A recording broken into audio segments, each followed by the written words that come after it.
Black thug driving a government SUV? Go show off back in your ghetto, Officer Delroy shouted as he blocked the vehicle at the checkpoint. He yanked the door, pulled the steering wheel violently, and shattered the windshield. He dragged the woman out of the car and struck her square in the chest, right where the insignia of her military uniform sat. Not that he bothered to look, but what he didn't know was that she was a major general in the United States Army, just returned from Brussels, with access to the nation's most classified combat systems. When the one being assaulted is the person sworn to protect the country, who is serving justice? Where you live, does the law answer to your skin color or your rank? The sun slid across the highway like a blade of fire, casting a sharp glare over the cold gray paint of the military SUV parked on the shoulder. Two sun-darkened hands gripped the steering wheel tightly on the dusty hood, knuckles exposed, trembling slightly as if holding back something far beyond mere rage. She didn't groan,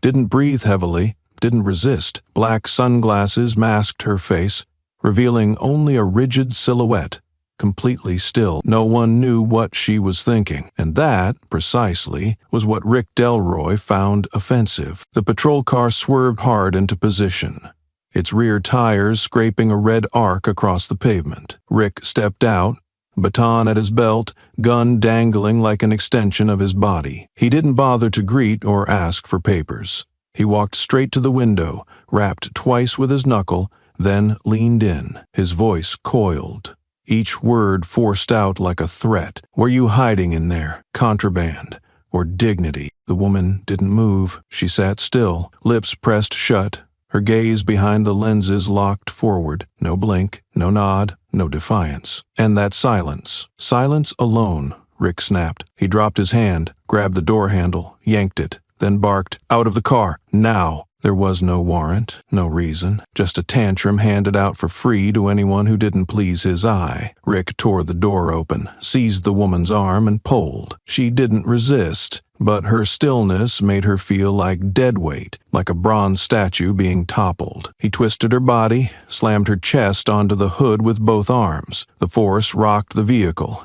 and then the baton came down. The first strike hit her shoulder, the second, her back.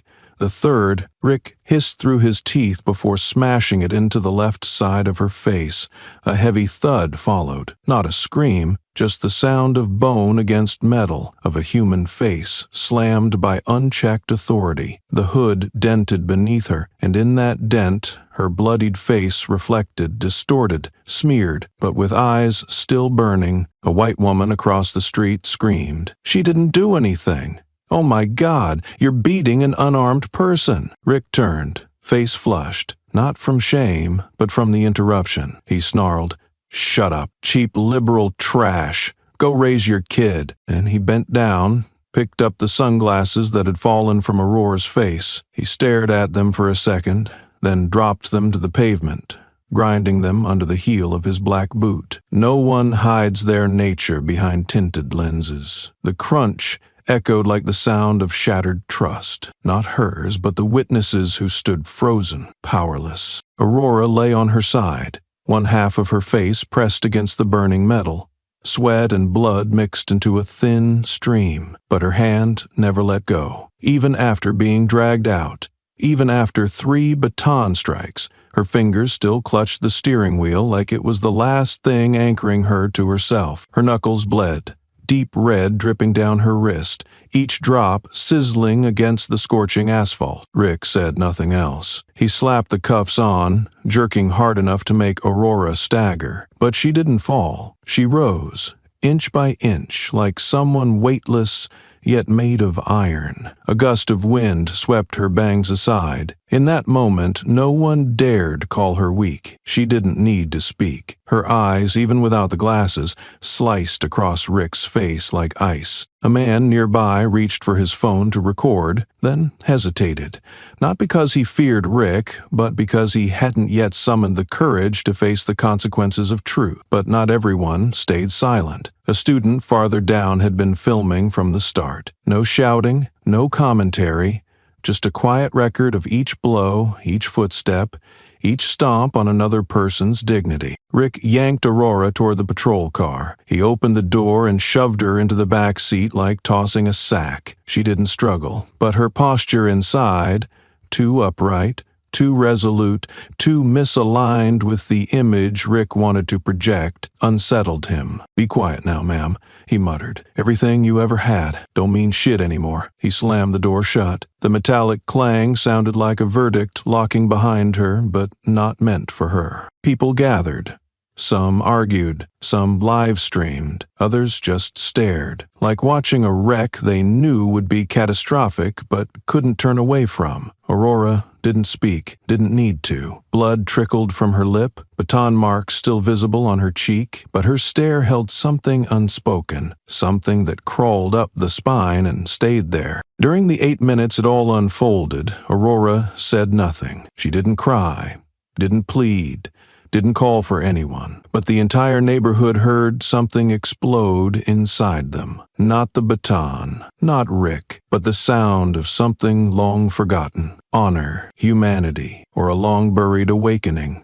Shattered by fake authority. And as Rick sat behind the wheel, preparing to drive off, he didn't realize the dent on the hood wasn't just physical. It caved in the system he thought was untouchable. Aurora didn't need to speak. Her blood, the shattered glasses beneath her, and the wheel, still marked by her grip, had spoken for her. At that very moment, the wind rose, carrying dust and a feeling Rick couldn't name, but everyone around could sense it. Something had awakened. Not Aurora, justice. The wind hadn't stopped. It slipped through the patrol car's cracked window, brushing Aurora's cheek, as if trying to wipe away the dried blood clinging to her skin. But she didn't wipe it, she just sat still, her eyes fixed on the void ahead, one hand clutching the door frame, like she still couldn't believe her body had been locked inside. Not a prison, but a machine engineered for lawful humiliation. Rick opened the back door with a sharp clank of metal on metal. He bent down and yanked a gray canvas bag from beneath Aurora's feet,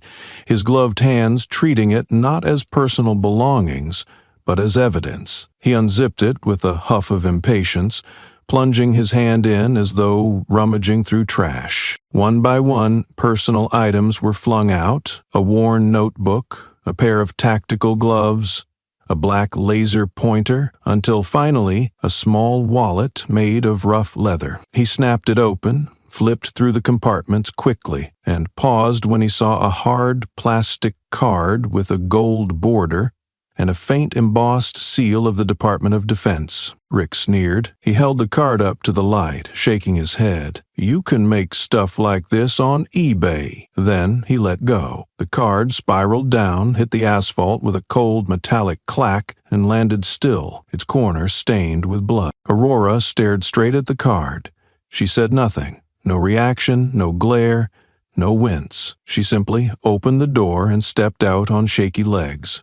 Still quivering from the earlier blows, she bent down slowly and picked up the card with 2 fingers. Not like someone picking up litter, but like someone retrieving their name from a pile of mistakes. Rick stood on the vehicle's running board, towering over her like a warden. He curled his lips, clasped his hands behind his back, and tossed his words like blades. You know, if everyone had one of these cards, the military would be nothing more than a bunch of cosplay kids playing war. A soft click cut through the air. Rick turned. A young woman held her phone up, the camera lens trembling just like her fingers. Rick stepped forward. No questions, no warnings. He snatched the phone, shoved it into her palm, and growled, "Is this evidence or your 15 minutes? Trying to go viral off someone else's arrest?" The woman staggered back, lips parted as if to respond, but no words came. Rick unlocked the screen, scanned the footage she'd captured. He hit stop, then lifted his eyes,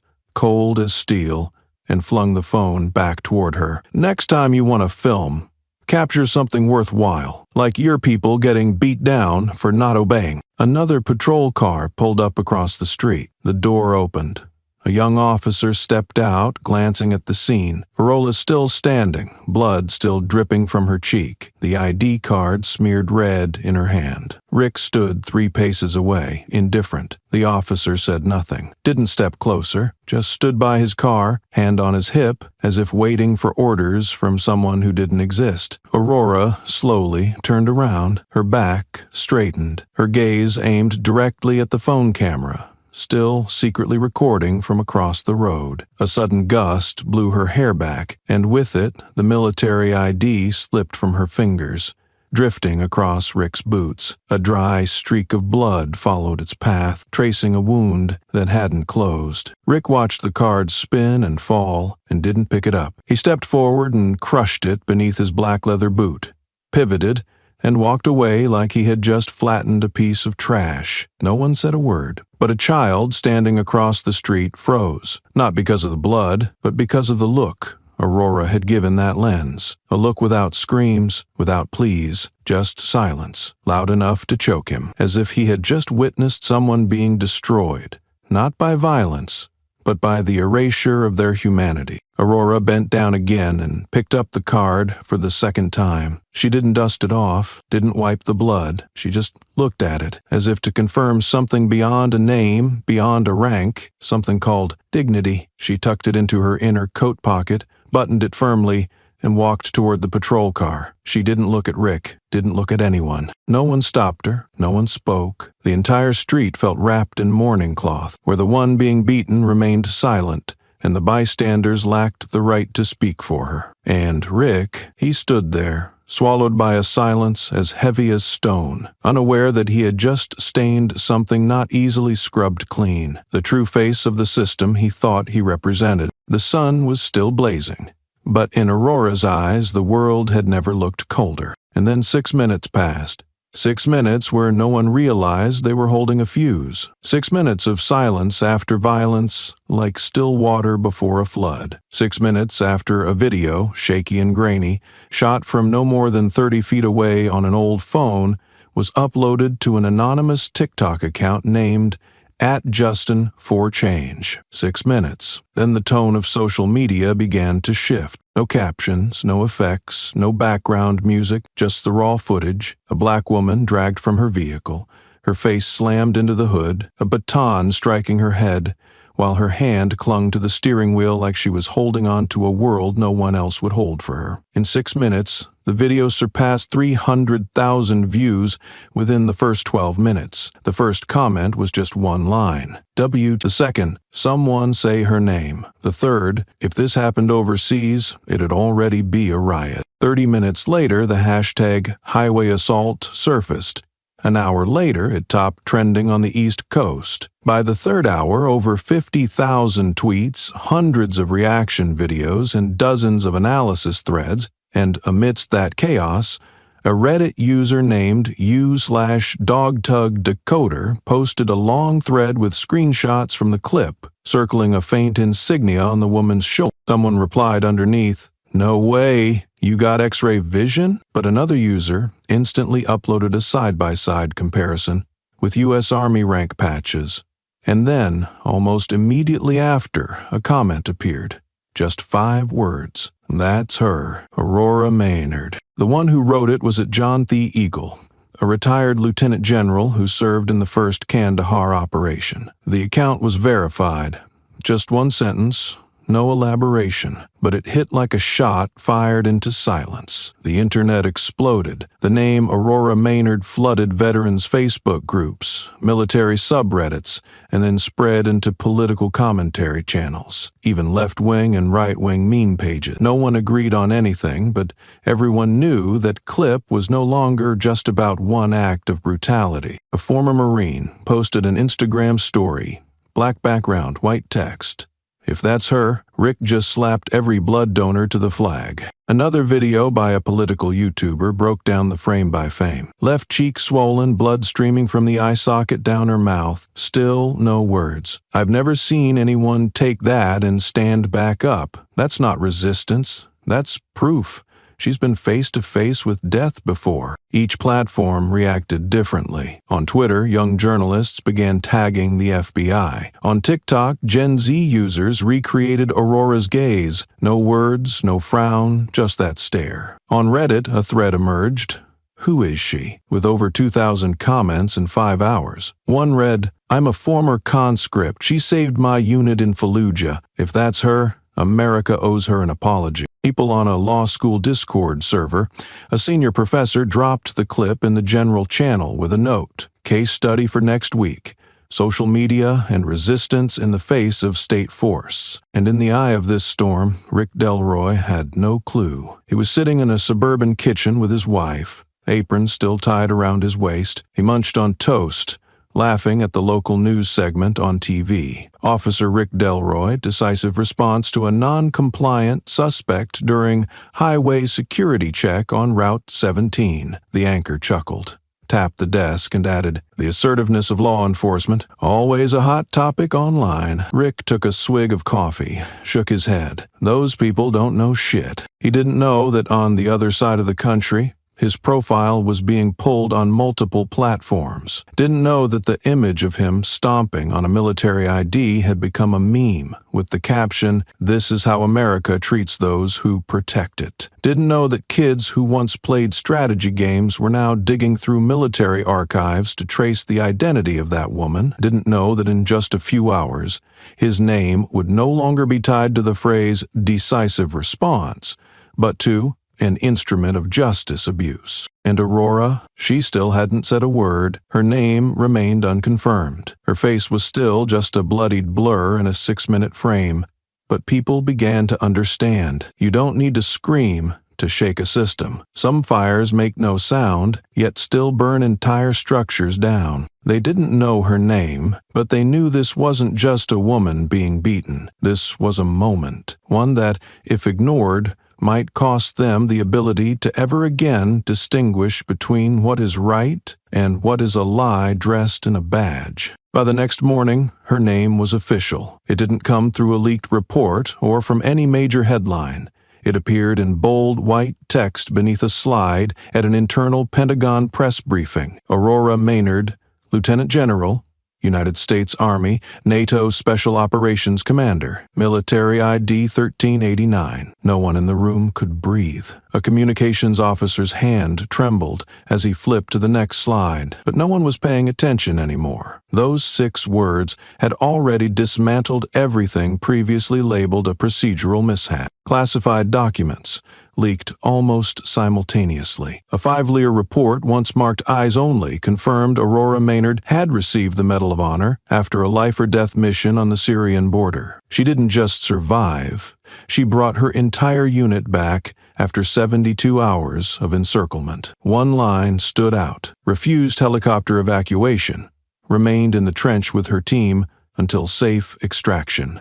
A veteran journalist stared at that sentence, then uttered only one line. Rick struck a woman who once held the lifeline for hundreds of men. He's not worthy to carry a weapon alongside. The internet didn't wait for further confirmation. It erupted like gunfire. Within 8 hours, the hashtag 1389 had swept across the nation. Shirts bearing the ID number rolled off independent print shops and were overnighted to every corner of the country. Some designs bore the phrase, "She didn't bow, neither will we." Young people filmed themselves wearing the shirts, standing tall without saying a word, mimicking Aurora's silent defiance against Rick. The Stand Like 1389 movement spread so rapidly that TikTok began flagging some videos as sensitive content. A YouTube channel uploaded a 3-minute animated clip, simple but gripping, depicting Aurora's journey from Fallujah to Ferguson. Each step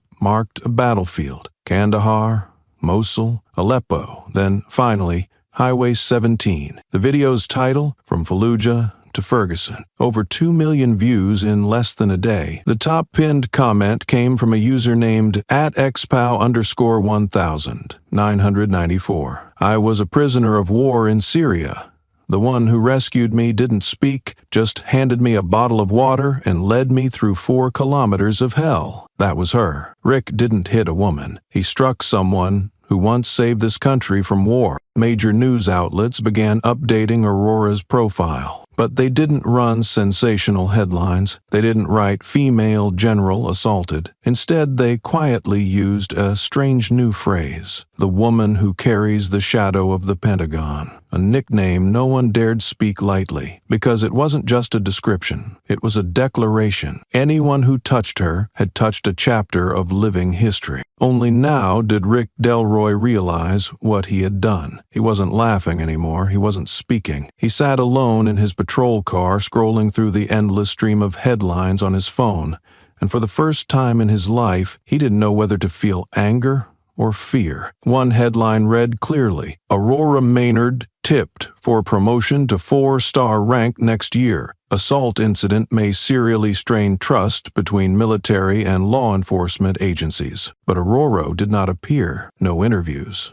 No statements. She existed only through leaked reports, silent medals, and unshakable footsteps preserved in blood-speared footage. She didn't need to speak, because now the number 1389 has become a language of resistance, of honor, and of something Rick could never reach, credibility that needs no defense. And in one frame, clipped from the original video, there was a single moment when Aurora turned her head, her eyes briefly locking onto the camera. That gaze is now blown up and printed large, hanging across the facade of a university building in California. Below it is a caption, "She didn't scream, but we are not allowed to stay silent." Aurora was transferred to the hospital at midnight.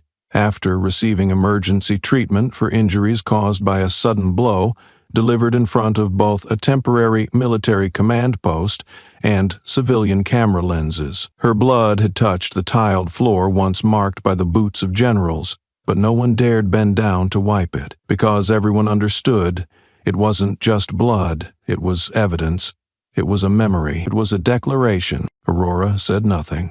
From the moment she was admitted to the hospital until the doctor stitched the gash on her lip, she kept the same gaze, not the look of someone wounded, but of someone who had just remembered something long buried, something that could not be put into words, a memory that smelled of scorched earth, of screams, and of a shouted "charge," strangled by the sound of gunfire. No interviews were allowed, no access to her medical records was granted. Every media request was denied without explanation. But the next morning, on a small table beside her hospital bed, a young nurse found a folded piece of paper, unsigned, written in hard pencil, without punctuation. It contained just one sentence, "Because there were times I wasn't allowed to stand. I stand this time." There were no tear stains, no pleas for sympathy, but those words alone made the hospital press room as crowded as a congressional hearing. People began to wonder, what were the other times? Which battlefield?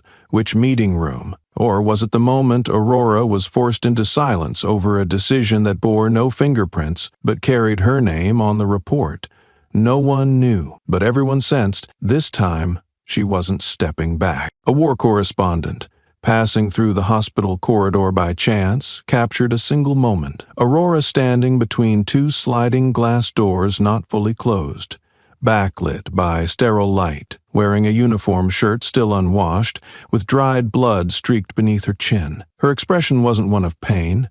It was the same gaze found in archival photos from Fallujah, Khost, or Marja, the look of an officer who had lost comrades, but never lost the reason to keep fighting. The photo didn't spread through news outlets, but through the hands of young soldiers. A former infantryman from the 421st Regiment shared under a repost. "I used to shake in the trenches, gun heavy, hands frozen, but she walked past me like fear didn't exist. Not because she was fearless, but because she refused to let fear exist where someone still needed a way forward." Aurora offered no words, but the words of others began forming a map of honor that no institution could erase, just like how the original eyewitness, the one who filmed the punch, received a letter with no return address, mailed anonymously. Inside, only one sentence: "Thank you for not staying silent." The letters were cut from old magazines and glued together with dry adhesive. No fingerprints.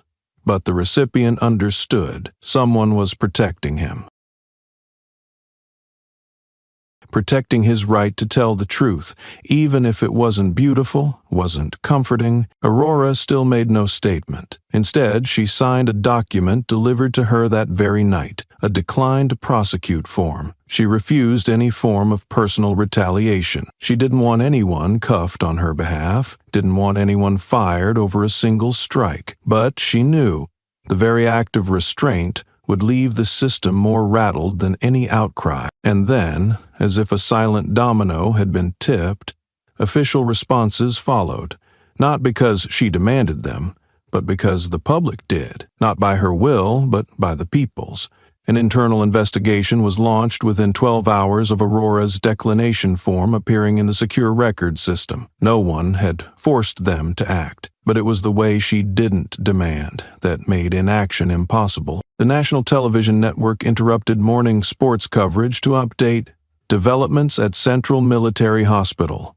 A senator, once rescued by Aurora during a raid in Kandahar, appeared on CNN with a shaking voice. "I'm alive today because of her, not because of a punch, but because she took a bullet for me. Anyone who strikes her didn't strike a person. They struck the honor history has entrusted to us." And amid all this uproar, Aurora remained standing, like a bronze statue not yet cast, but already casting a shadow. No speeches, no posts, no appearances, only dried blood. Still on her lips, the same unwavering gaze, and that piece of paper still resting there, untouched by even the boldest hand, because everyone understood it wasn't a punch, it was a memory awakening. And once memory awakens, not even the government can command it back into silence. No one remembers exactly who asked the question first. It might have been a young council member, his nameplate still crisp on his collar. It might have been the senior female attorney who had sat on the committee for 17 years,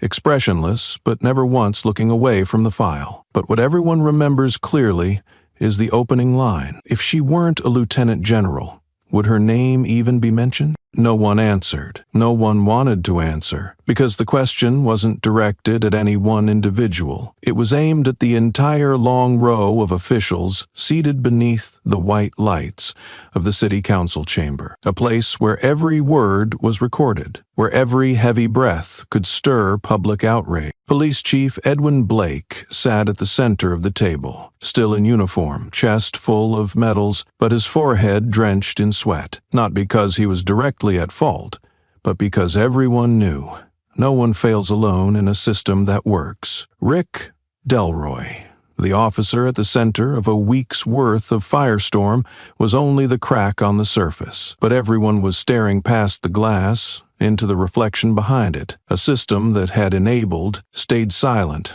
and nodded in approval when it should have rung the alarm. A TV reporter, just 28 years old, stepped to the press microphone and asked, with a trembling but firm voice, "Sir, I found 3 internal oversight emails sent to the command office over the past 2 years. All of them were warnings about Rick Delroy's racist behavior. Why was none of them followed by disciplinary action?" Edwin Blake licked his lips, leaned forward. He meant to talk about the procedure, about protocol, and pending reviews. But then he saw the reporter's eyes, and the dozens of others watching from the back, phones raised, live streams rolling, and he knew this was no longer a meeting. It was a silent trial. "We are conducting an internal audit," he replied. His voice was like stone, but no one believed it. And then, without warning, a middle-aged officer, seated in the back, suddenly stood. His cap fell to the floor. He walked slowly to the front of the chamber, removed the badge from his chest, and laid it on the table, right in front of the chief. "I will not let this badge die with my conscience." His voice was hoarse, but every word slashed through the air. "I used to believe that serving the people was an honor, but if silence in the face of wrongdoing is part of the job, then I have nothing left to bargain with." He didn't wait to be stopped, didn't bow, didn't hesitate, just walked straight to the exit, leaving behind an empty chair and a packed room that suddenly felt cold. A leaked file began spreading from an internal reporter's computer. It was an old FBI dossier, one Rick Delroy had submitted when applying to join a federal rapid response unit. The final line read, "Rejected. Candidate demonstrates a tendency to use force unnecessarily, incompatible with de-escalation protocols." A document, once sealed, but now living proof of what had been avoided for years. Rick was never qualified. He was simply allowed to wear the badge and carry the gun,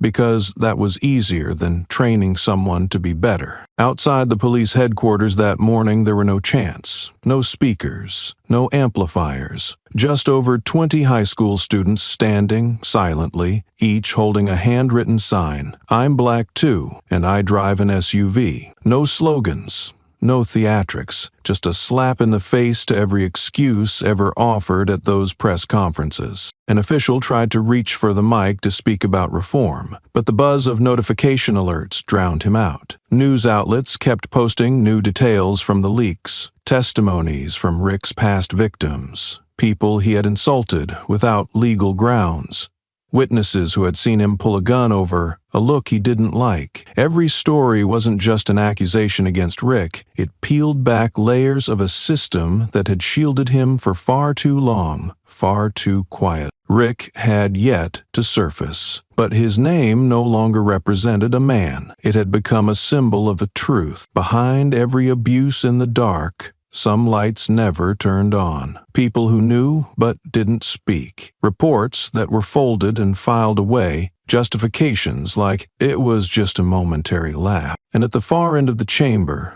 a silver-haired professor of criminal law, her eyes sunken but clear, stood up and gently placed a hand on the printed investigation report. She didn't look at anyone directly. She simply asked into the space before her, "Who's to say it won't ignore something 3 times? Who's to say it won't ignore a 4th? No one dared look up, not because they didn't have an answer, but because they were the answer. And no one, not even those who never signed an order, could distance themselves from the storm that had now pulled the entire mechanism into its spin. Chief Blake looked down at the badge his fellow officer had left behind. In the yellow light of the chamber, it no longer gleamed. Just like honor, once it's fallen to the floor, no authority can pick it up without leaving fingerprints behind. He jolted awake at 3:12 IMM, not from a nightmare, but because the phone rang 3 times. It then stopped, followed by a text message with no sender name, only 8 words. "Stay put. There's a federal investigation." Rick Delroy sat up straight in the dark,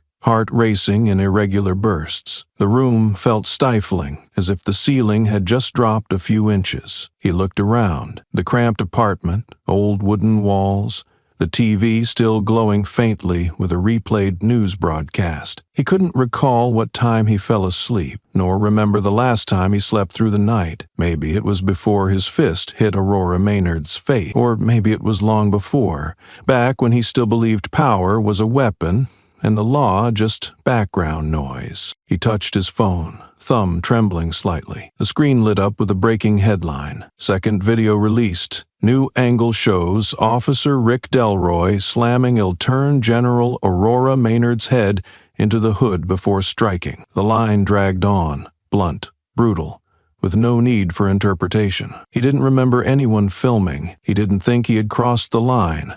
But now, every frame was sharp enough to chill the bone. In the video, his face was no longer that of an officer executing duty. It was the face of a man drunk on control, gripping the collar of a woman offering no resistance. Aurora didn't fight back, didn't scream. She simply stared straight at him, and it was that look that made his strike more brutal than any blow. Because it didn't aim at her body, it aimed at her dignity. Rick turned off the phone, but the chimes kept echoing inside his skull. A new email, a new tweet, a meme, a missed call from an unknown number. And then he did something he'd never done before, opened Facebook, a place he'd always mocked as a woke echo chamber, and he saw his photo, face red, wielding a baton like a baseball bat, mouth open mid-yell, captioned, Batons over brains. Tens of thousands of shares. A post with over 1 million interactions. One comment pinned at the top, "He doesn't need to lose in court. He's already lost in the hearts of Americans." Rick hurled the phone to the floor, but he didn't smash it because it was the only window left through which he could measure how hated he'd become. And then came the real blow. On a tech forum, an anonymous hacker collective dropped a bomb. Rick Delroy, a previous member of extremist forum White Lion 41, known for promoting white supremacy, racial hatred, and tactics for evading internal investigations. Attached were screenshots, login timestamps, and archived posts from the username Stonefist89, including lines like, "We need to take back the streets, whatever it takes." He had written those things 6 years ago, back when he was still a rookie, and he thought no one would ever find them. Rick dropped his head into his hands. Cold sweat clung to his spine. He wasn't afraid yet, but something itched deep inside, an old memory he had long whitewashed, times he used force under suspicion of drugs, arrests never recorded, words spoken in the night that no one could verify, all of it no longer forgivable. He opened his laptop. A blog post filled the screen.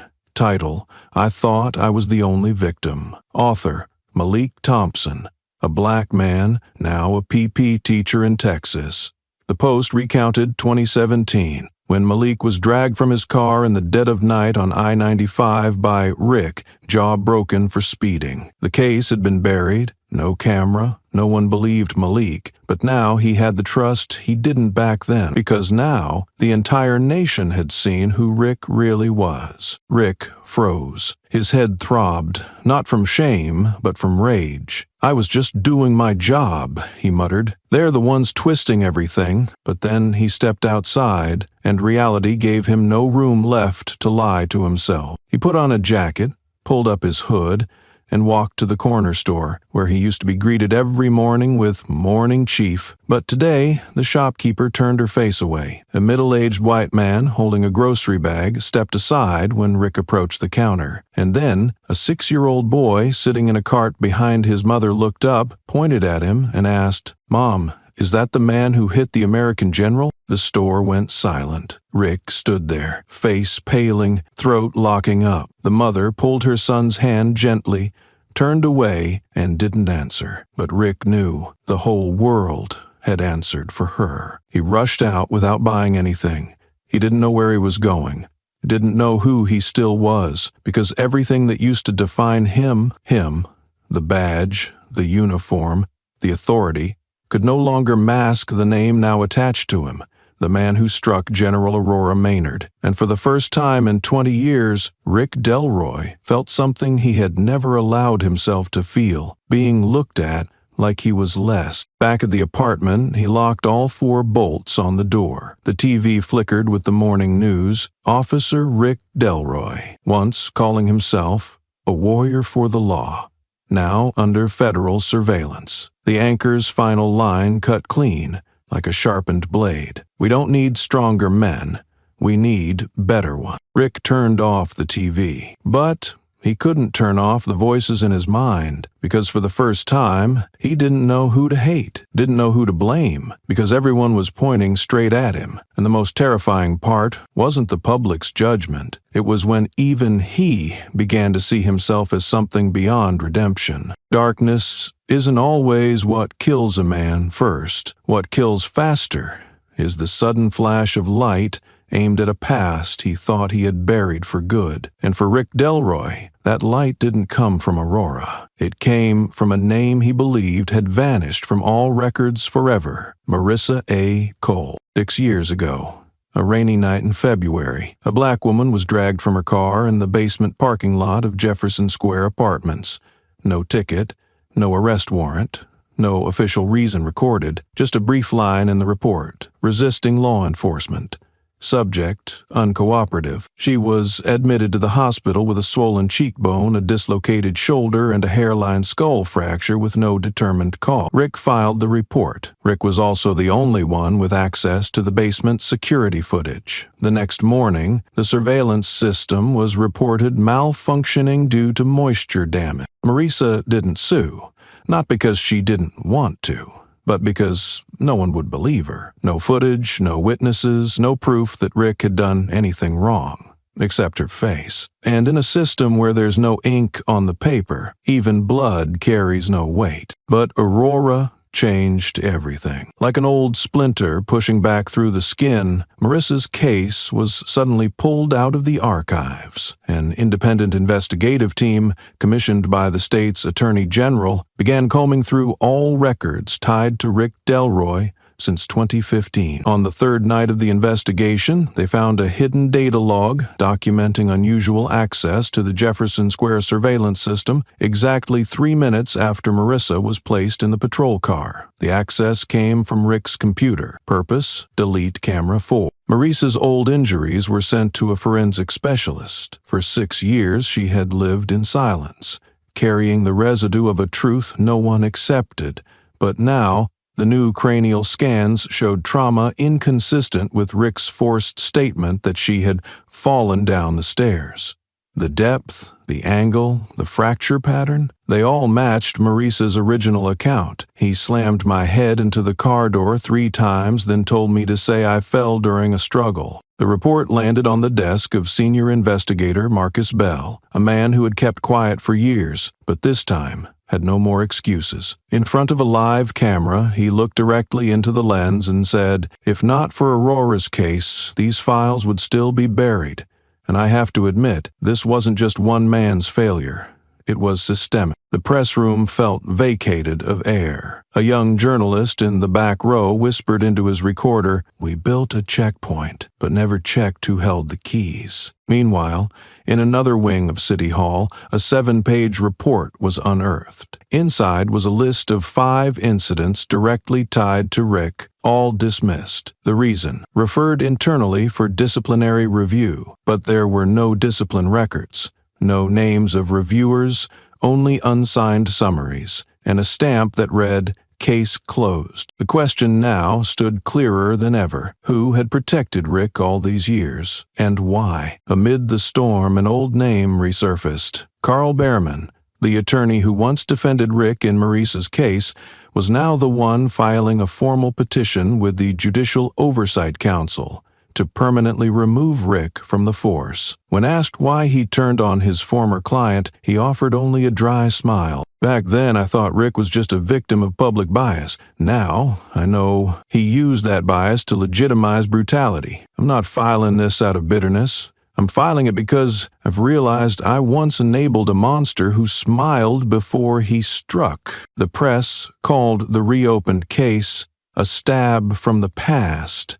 Not because it inflicted new wounds on Rick, but because it pierced through every layer of excuse, exposing a deeper truth. Rick didn't fall because of Aurora. He had been falling for years, and the system simply prolonged that descent under the guise of lawful neglect. That night, Aurora was seen for the first time in days, standing in dim light, watching a large screen in the hospital's conference room. She didn't speak, didn't nod, didn't shake her head, just a slight furrow of her brow, as if confirming something she had long suspected. Evil never arrives alone. It comes with the permission of those who choose not to know. When Rick heard the Marissa case was reopened, he punched the bathroom wall until his hand bled.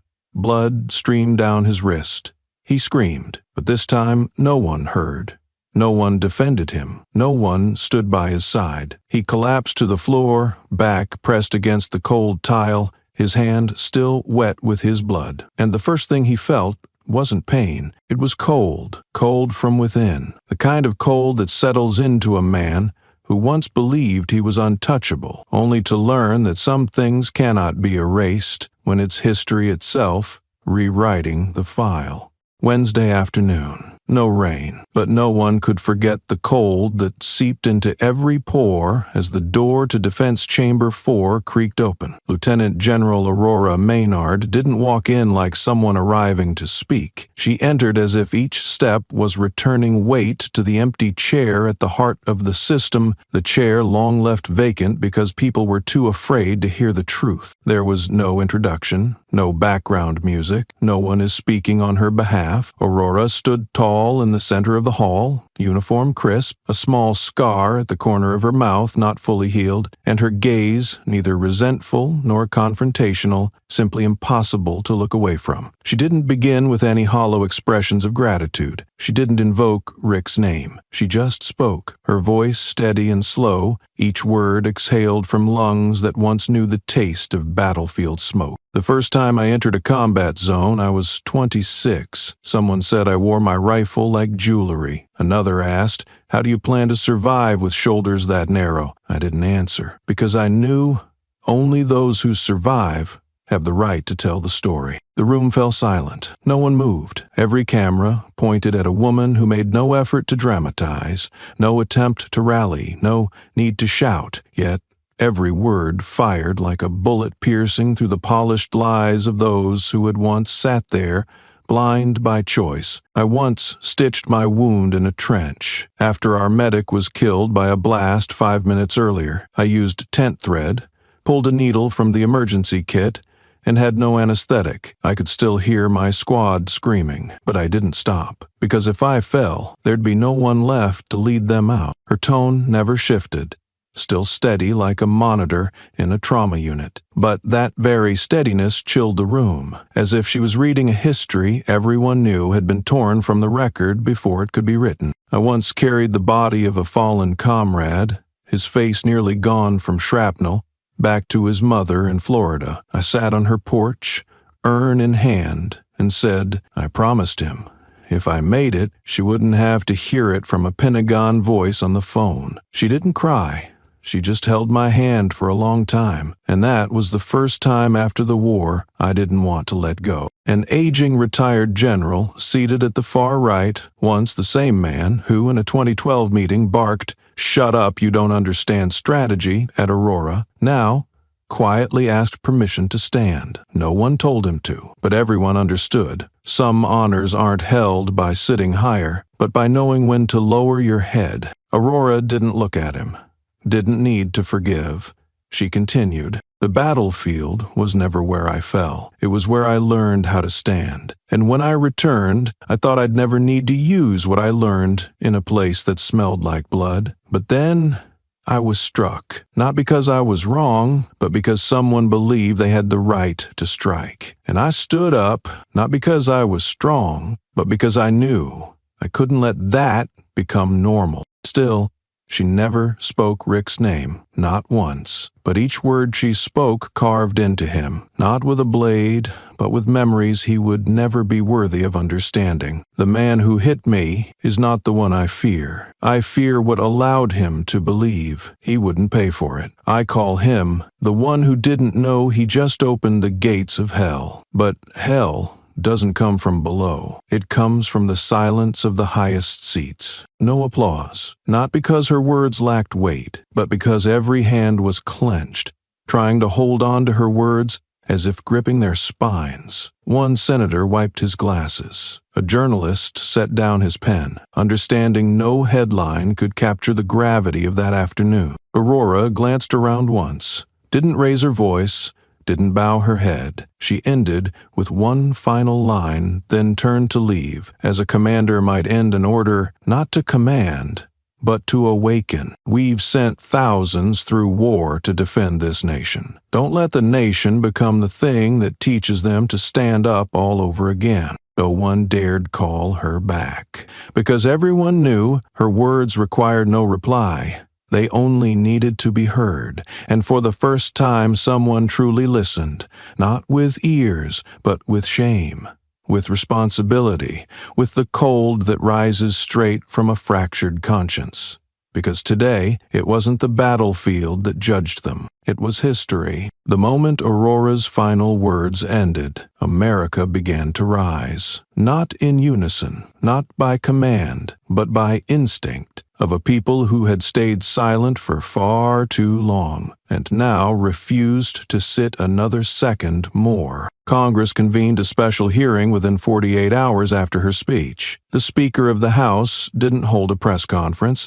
He simply stood in the chamber, holding up a folded, frayed copy of Aurora's dossier, and declared, "This is a subpoena for the indifference that led us astray." No one applauded, but hundreds of microphones clicked on. The flag didn't flutter, but every pair of eyes in the room burned with fire. The Department of Justice formally announced a full-scale criminal investigation into the entire city police department. Not just Rick, but every edited report, every audio file, lost to signal interference, every internal disciplinary slip, one stamped case closed, due to insufficient evidence.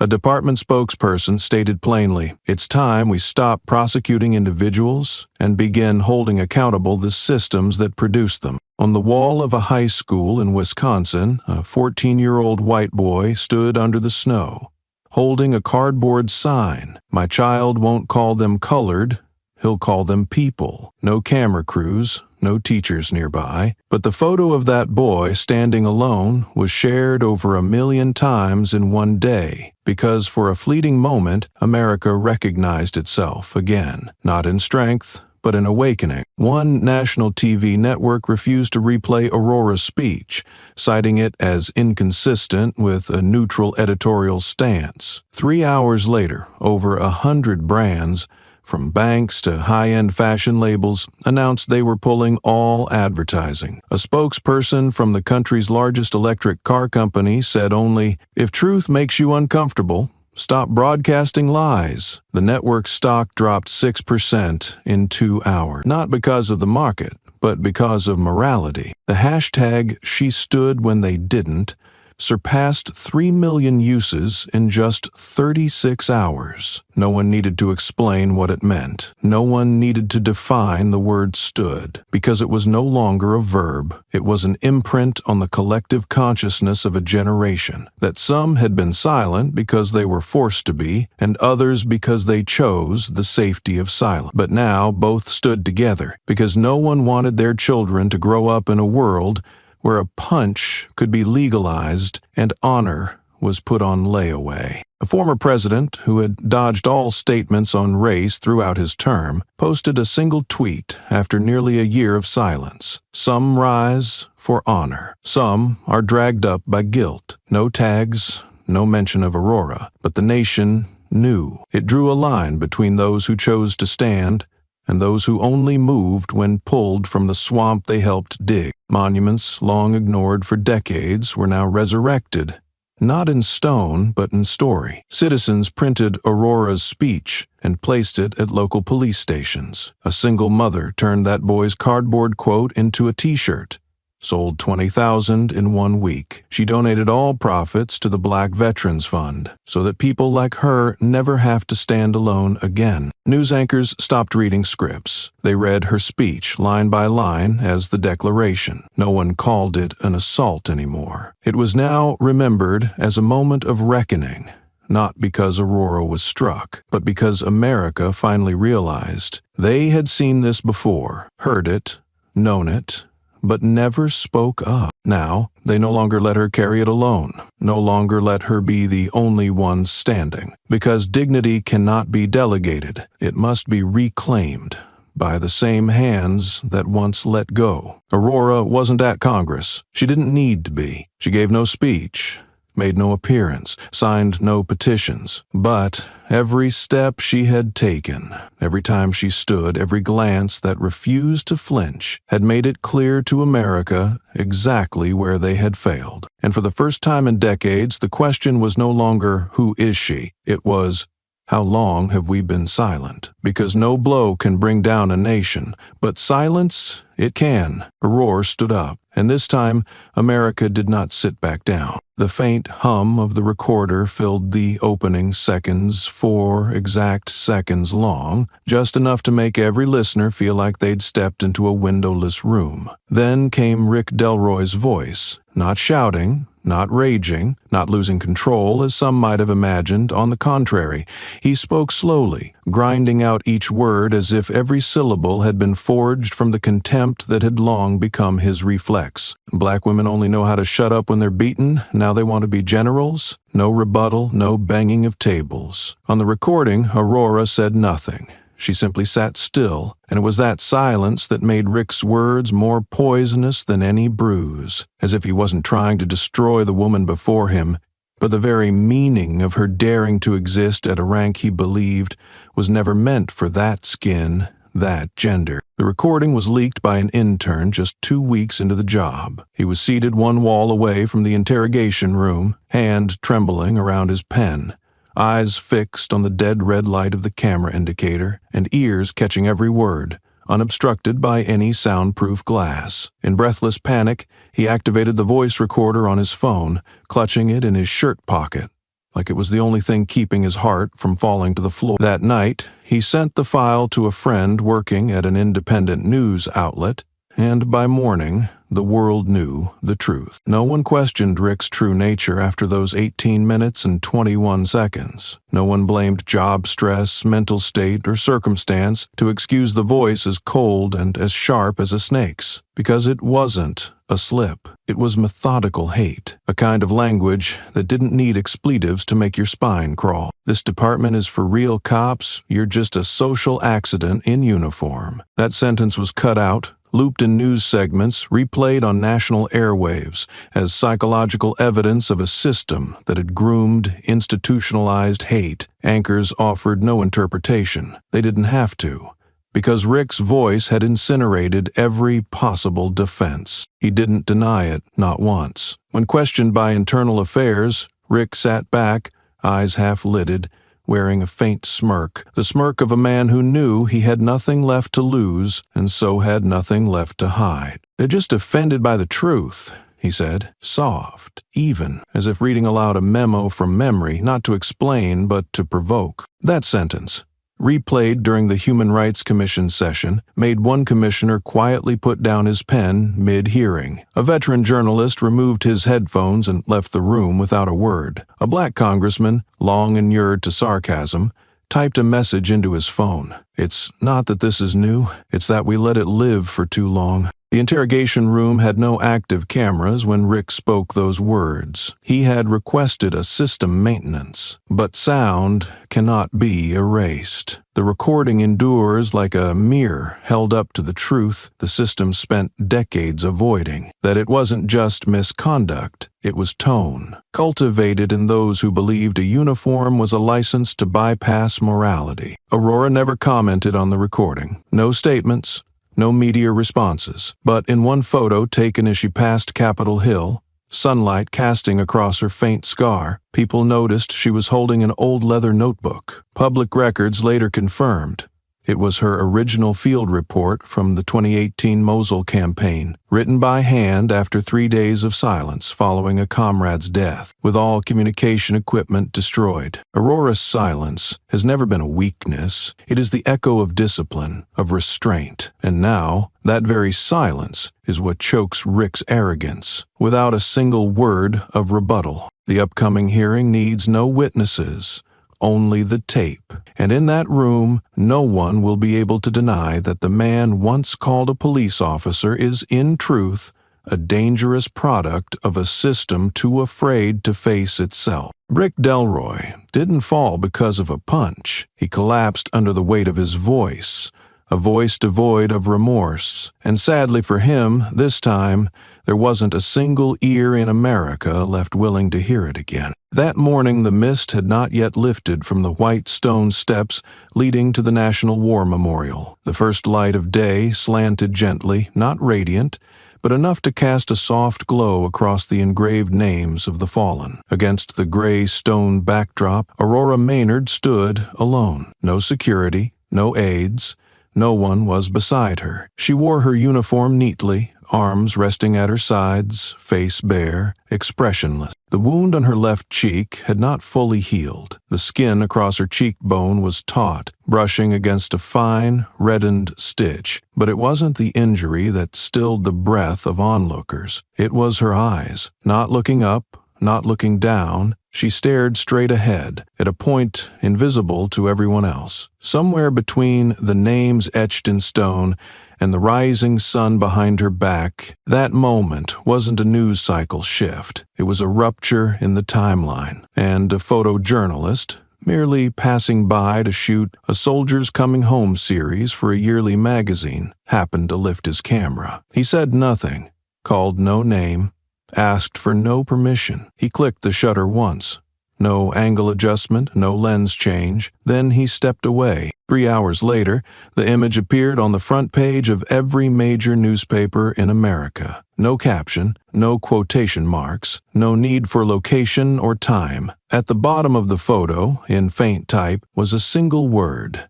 The image was placed beside a picture of Rick Delroy, face flushed red, mouth agape, baton raised mid-rage during a prior interrogation. 2 photos, 2 extremes, needing no commentary. One was of a woman who said nothing, but made the nation hold its breath. The other, a man who never stopped speaking and dug his own grave with every word. The media used no headlines. Viewers said to each other, justice was beaten, evil was armed. A psychologist at Stanford published a short academic piece, just 300 words, but it spread more widely than any headline that week. The opening line read, "This is not the face of submission, this is a moral metric, and what we're seeing in her gaze is ourselves." From cities across the country, people began gathering at war memorials, not with flowers, not with banners. They simply stood, quietly. Many, especially women,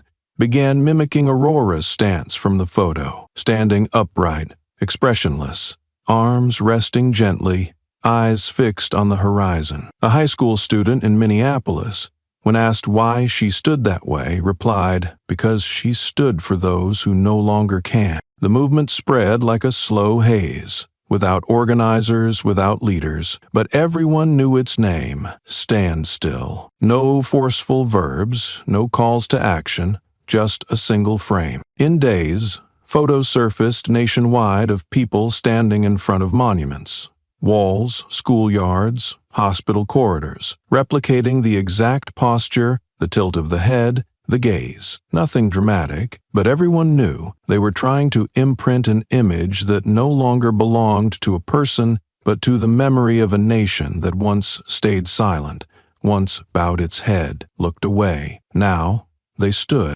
Aurora did not comment on the photo, didn't repost, didn't reference it, but one retired soldier in Texas wrote beneath a social media post, "This image doesn't need her to explain. It has already delivered the verdict." When a photography magazine requested rights to exhibit it, the photographer declined any form of profit. He simply replied, "I didn't take it to sell. I took it so people would remember." No one who looked at that photo still asked who Aurora was. No one needed to hear her speak, because they had heard, without sound, through a gaze silent as stone, unwavering as the border between honor and compromise. The photo wasn't evidence. It was a declaration that needed no courtroom. And when one photograph silences an entire nation, that's no longer an image. It's a sentence. The photograph was still circulating. On the main screen of the strategy room on the Pentagon's second floor, the image of Aurora standing silent before the war memorial filled the entire frame. No caption, no slogan, no report. Yet it sat there like a cold blade wedged into the center of the briefing room, and none of the 6 people in that room dared meet its gaze for too long. The automatic door sealed precisely at 9:00. The meeting began. No recording, no minutes. Only 6 pairs of eyes bearing the weight of the entire United States defense apparatus, each silently asking the same question. Do we intervene or do we stand down? The Deputy Secretary of Defense opened with a sharp, unfiltered statement. Aurora Maynard didn't ask for protection, but the public assumes we will protect her, and if we do nothing, that assumption becomes an indictment. No one responded. An Air Force general glanced across the table. A policy advisor leaned forward, opening a red-flagged dossier titled Emergency Messaging Strategy. But before she could begin, an Army general, gray hair cropped tight, voice graveled, spoke flatly. If we stay silent, this uniform becomes nothing more than paint covering a rotting structure. No one contradicted him, but no one nodded either, because in the heavy air of that room, every decision was no longer personal. It was a strategic inflection point for a system long accustomed to managing silence with the language of procedure. A national security aide floated a proposal. We could consider deploying Lieutenant General Maynard overseas, under the guise of an official assignment, to reduce media exposure during this period, not to exclude her, just to preserve institutional posture. Before the sentence finished, another official, who had been silently flipping pages since the meeting began, spoke up for the first time. Sending her abroad is just a polite form of exile, and this time the public will know. A full minute of silence followed. Then the proposal folder was pushed aside, never opened again. At that very moment, a leaked internal email surfaced across social media. The highlighted sentence, emblazoned with the Pentagon logo, spread like wildfire. We are not just dealing with an assault. We're dealing with a collapse in national ethics. No one claimed authorship. No one confirmed the source. But the public didn't care. For the first time, they believed in a statement with no spokesperson, because it was more honest than any official press release they had ever heard. Aurora continued to ignore every call from the Department of Defense. Her personal secretary confirmed. She accepted no scheduling, no briefings, no responses. She sent just one line to the policy office. "Thank you, but I don't need to be rescued." That sentence was printed and placed in the center of the conference table, like a ceasefire order on all justifications. No one spoke of it again. Because any interpretation would reduce its strength, that refusal, cold, precise, and commanding, carried more force than pages of official declarations. The session adjourned at 10:17. No resolution. No statement. Only one truth remained, silently understood. Aurora didn't need anyone to speak for her, but if the system failed to speak at all, then it would be the system itself on trial in the end. And for the first time in many years, the Pentagon realized not every war starts with gunfire. Some begin with a gust of wind and end in the silence of those who once believed they could remain outside. Rick walked into the hearing room like a man stepping onto a scaffold with no restraints. No handcuffs, no chains. Yet the weight of 36 stairs pinned him more firmly than any shackle in the history of justice. His seat had been marked since dawn, the nameplate positioned with bureaucratic precision. Chief of Police Rick Delroy summoned witness under Article 7, Federal Hearing Procedures Act. There was nothing unusual about the lettering, but what cast the room into a leaden silence was the man seated to his left, a black congressman, a former military officer whose scars came from real battlefields, not the kind of crime-fighting heroism Rick once boasted about on local news. The hearing didn't begin with a gavel. It began with a question as blunt and cold as steel. "Mr. Rick Delroy, in the video, recorded on April 6th, you struck an unarmed woman who showed no signs of threat and had no warrant against her. Tell us, was it suspicion or her skin color that drove you?" Rick didn't lift his eyes. He stared directly at the space between two microphones, where a coiled black cable bent like frozen blood vessels. He blinked once. No answer. No trained justification. Only the faint sound of a page turning to his right. A congressional aide checking his original statement, in which Rick had sworn, "I don't discriminate. I act on trained instinct." A young congresswoman, with cropped hair and fire in her eyes, leaned into the microphone. "And what exactly is your instinct? To punch a woman without asking her name, or to dismiss anyone who doesn't share your skin tone?" Rick swallowed. The motion was nearly imperceptible, but the close-up cameras broadcasting live nationwide caught it. Every twitch, every slight discomfort, scrutinized not by pixels, but by a nation starving for truth. Another lawmaker, gray-haired, black, his voice slow and deep like a church bell, didn't read from notes.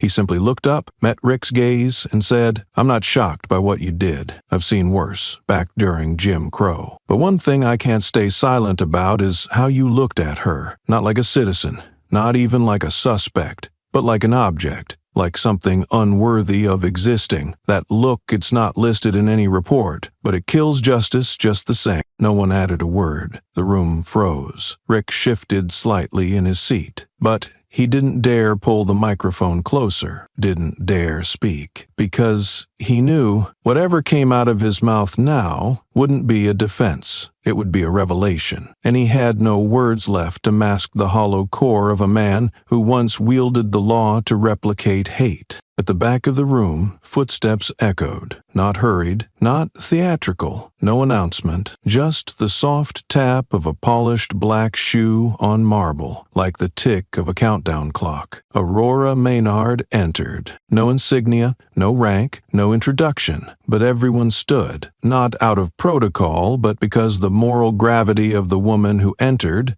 had just rendered every chair too light to hold a body. Rick didn't see her come in, but he felt it in the chill that ran down his spine, not from the air conditioning, but from the compression of atmosphere, when the undeniable steps into a room like truth incarnate. Aurora didn't sit. She didn't need to. She stood between the rows of seats, facing Rick. 3 seconds. No more. The look wasn't accusatory, not bitter, not vindictive, yet it was the most complete indictment Congress and the justice system had ever witnessed. A look heavier than 100 hours of debate, deeper than 1,000 pages of legal briefs. Because it didn't argue, it simply saw what a nation had long tried to unsee, the raw truth of how we assign value to human life. Rick lowered his head, not in shame, but because he didn't know where else to look. Ahead were questions with no answers. To the left, staring he couldn't deceive. To the right, cameras that wouldn't spare him. And behind stood the woman who once spared him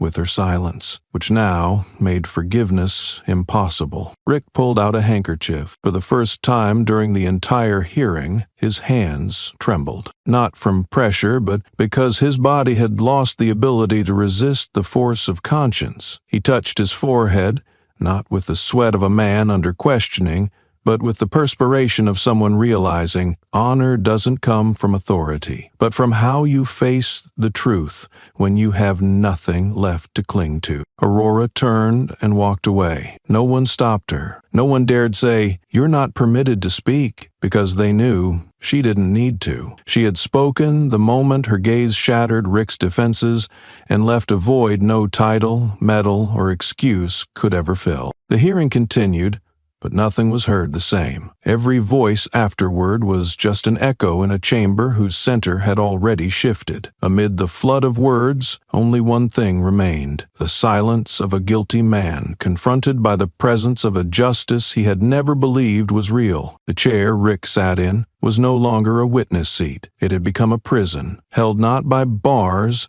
but by a gaze, by principle, by the longest 3 seconds of a man's life who once thought he had the right to judge others. And when Aurora left, leaving behind a space no one dared occupy, Rick knew this wasn't a hearing. This was a verdict, not delivered by court, but by the eyes of the woman he had once refused to see as human. No one knew what Aurora would say in her statement following the hearing. And truthfully, no one had the right to expect anything from her. She arrived over 5 minutes late, not as a calculated move, but because she had paused for 3 seconds at the base of the steps outside the federal courthouse. No one saw it, but if someone had asked, she might have said, "There are places you can't step into unless you first know where you stand." Aurora brought no attorney, no media strategist, no escort, no advocacy team. She walked in alone, one shirt button misaligned, the only remaining trace of the police baton strike. No one mentioned it, but everyone saw, and no one dared to ask. The podium had been moved closer, as if even the ground understood that she shouldn't have to take another step. The press seats were packed, yet no one reached for a mic. The lights weren't bright, but Aurora's face was clearer than ever. Not lit by spotlights, but illuminated by the darkness she had just walked through and left behind. She didn't look around, didn't test the mic. She stood upright, like an exclamation mark in the collapsing paragraph of a society losing its shape. "No," her voice rang out, so clear there was no need to repeat it. "I will not file a civil suit. I won't demand compensation. I don't need another trial. I'm not here to make anyone bow their head. I'm here so I don't bow mine." No one moved. No one took notes. Because what she had just spoken wasn't a press release. It was a sentence, not written in ink, but etched in the conscience, if one still had one. "I was trained to face live fire, but I never imagined the hardest blow I'd take would come from someone wearing a badge. I didn't hit back, not because I'm weak, but because I refused to become the mirror image of a prejudice." A soft sigh came from the fourth row. Maybe a congressional aide, maybe a witness, maybe someone who once believed justice required an indictment to exist. But in that moment, the absence of retaliation made the entire system confront its reflection, like a mirror being illuminated from behind. A male journalist, salt and pepper hair, eyes wet, bit his lip and began to cry. No one comforted him, not out of sentiment, but because in that moment they all understood. She had just done what the entire legal system had never been able to do: make the guilty feel shame without a single sentence of judgment. Aurora didn't say thank you, didn't offer greetings. She simply stepped back from the mic, not as a retreat, but as a gesture to return the space to those who once believed they owned it. She stepped off the platform, slowly, one hand on her bag, the other calmly fastening the third button, the one torn off by Rick's blow. No one helped her. No one dared extend a hand, because that action wasn't meant for an audience. It was the act of stitching herself back together, an unspoken declaration. "I don't need healing, I just need to stand." No cameras clicked, because no photographer dared intrude upon the silence, now compressed into something sacred.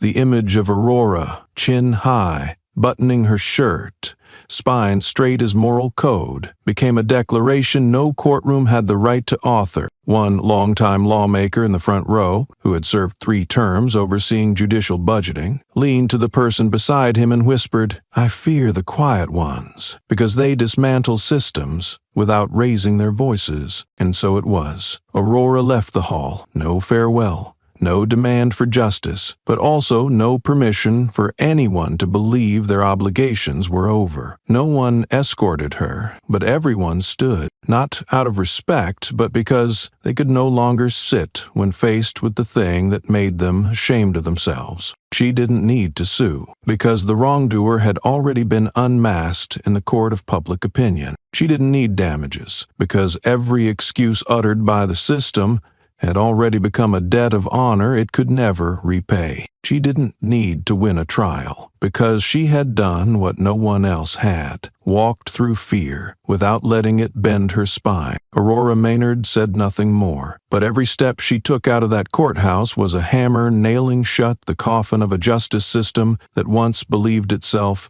untouchable. And on that day, no one remembered any other speech. Only one line remained. "I don't need to win a trial, I just need not to bow." That wasn't a statement. That was judgment, delivered not just to one man, but to an entire culture that once believed silence meant defeat, never realizing. Some people, by simply standing, can bring down everything built atop the knees of others. Rick arrived on a Tuesday afternoon, unannounced. It wasn't raining, but the concrete tiles outside the military training center looked as if they'd just been hosed down. Slick, cold, not because of the weather, but because of what he carried with him. A wrinkled suit, 2 empty hands, and an apology that no longer held value. The gate wasn't closed, but it wasn't open either. It simply stood there, an indifferent witness to what was about to unfold, between a man who once gave orders by shouting and a woman who had never needed to raise her voice to make others stand down. Aurora wasn't surprised to see him. She didn't pause when she noticed his familiar figure standing at the edge of the training yard, where cadets had just finished their afternoon weight circuit. No one saluted him. No one approached. Only the wind rustled through the row of national flags, lifting the fabric high, guarding, it seemed, the invisible border between honor and disgrace. Rick stepped forward, each step as slow but uncertain, as if even he didn't know what was holding him back or pushing him forward. When he was barely 2 steps away from Aurora, he stopped. His breathing was shallow, not from fatigue, but from the knowledge that his words now had no power to justify, only to plead. I've lost everything," Rick said, his voice rasping like stone dragged across cement. "Title, badge, rank, friends, family, everything. I just ask you, please give me your forgiveness." No response, no movement. Aurora stood as she was, hands clasped behind her back, eyes not on him, but toward the distant firing range, the target's featureless silhouettes. Koivu had once been aimed at by those willing to die for the country. The man in front of her had only ever used people as targets to satisfy authority. Rick faltered. His voice collapsed like a column losing its foundation. "Just one word, please." Aurora turned her head, not toward him, just slightly, enough for her voice to break through, precise, sharp, leaving no room for excess. "You didn't insult me. You insulted an entire generation that bled for this nation." Rick froze. His head dropped, then his knees followed. Before the distant, detached eyes of a few cadets, none of whom laughed, whispered, or even shifted, they stood still, as silent as their commander. The moment Rick's knee hit the ground, the sky didn't change, but the air did, as if all sound had been vacuumed away, leaving only the choke in a throat that had once believed an apology could fix everything. Aurora asked, still not facing him, "The ones you called animals, do you remember their names?" Rick looked up, eyes red. He shook his head. He didn't dare lie, but he couldn't answer either. Silence stretched across 3 full breaths. Aurora finally looked away from the horizon and into his face.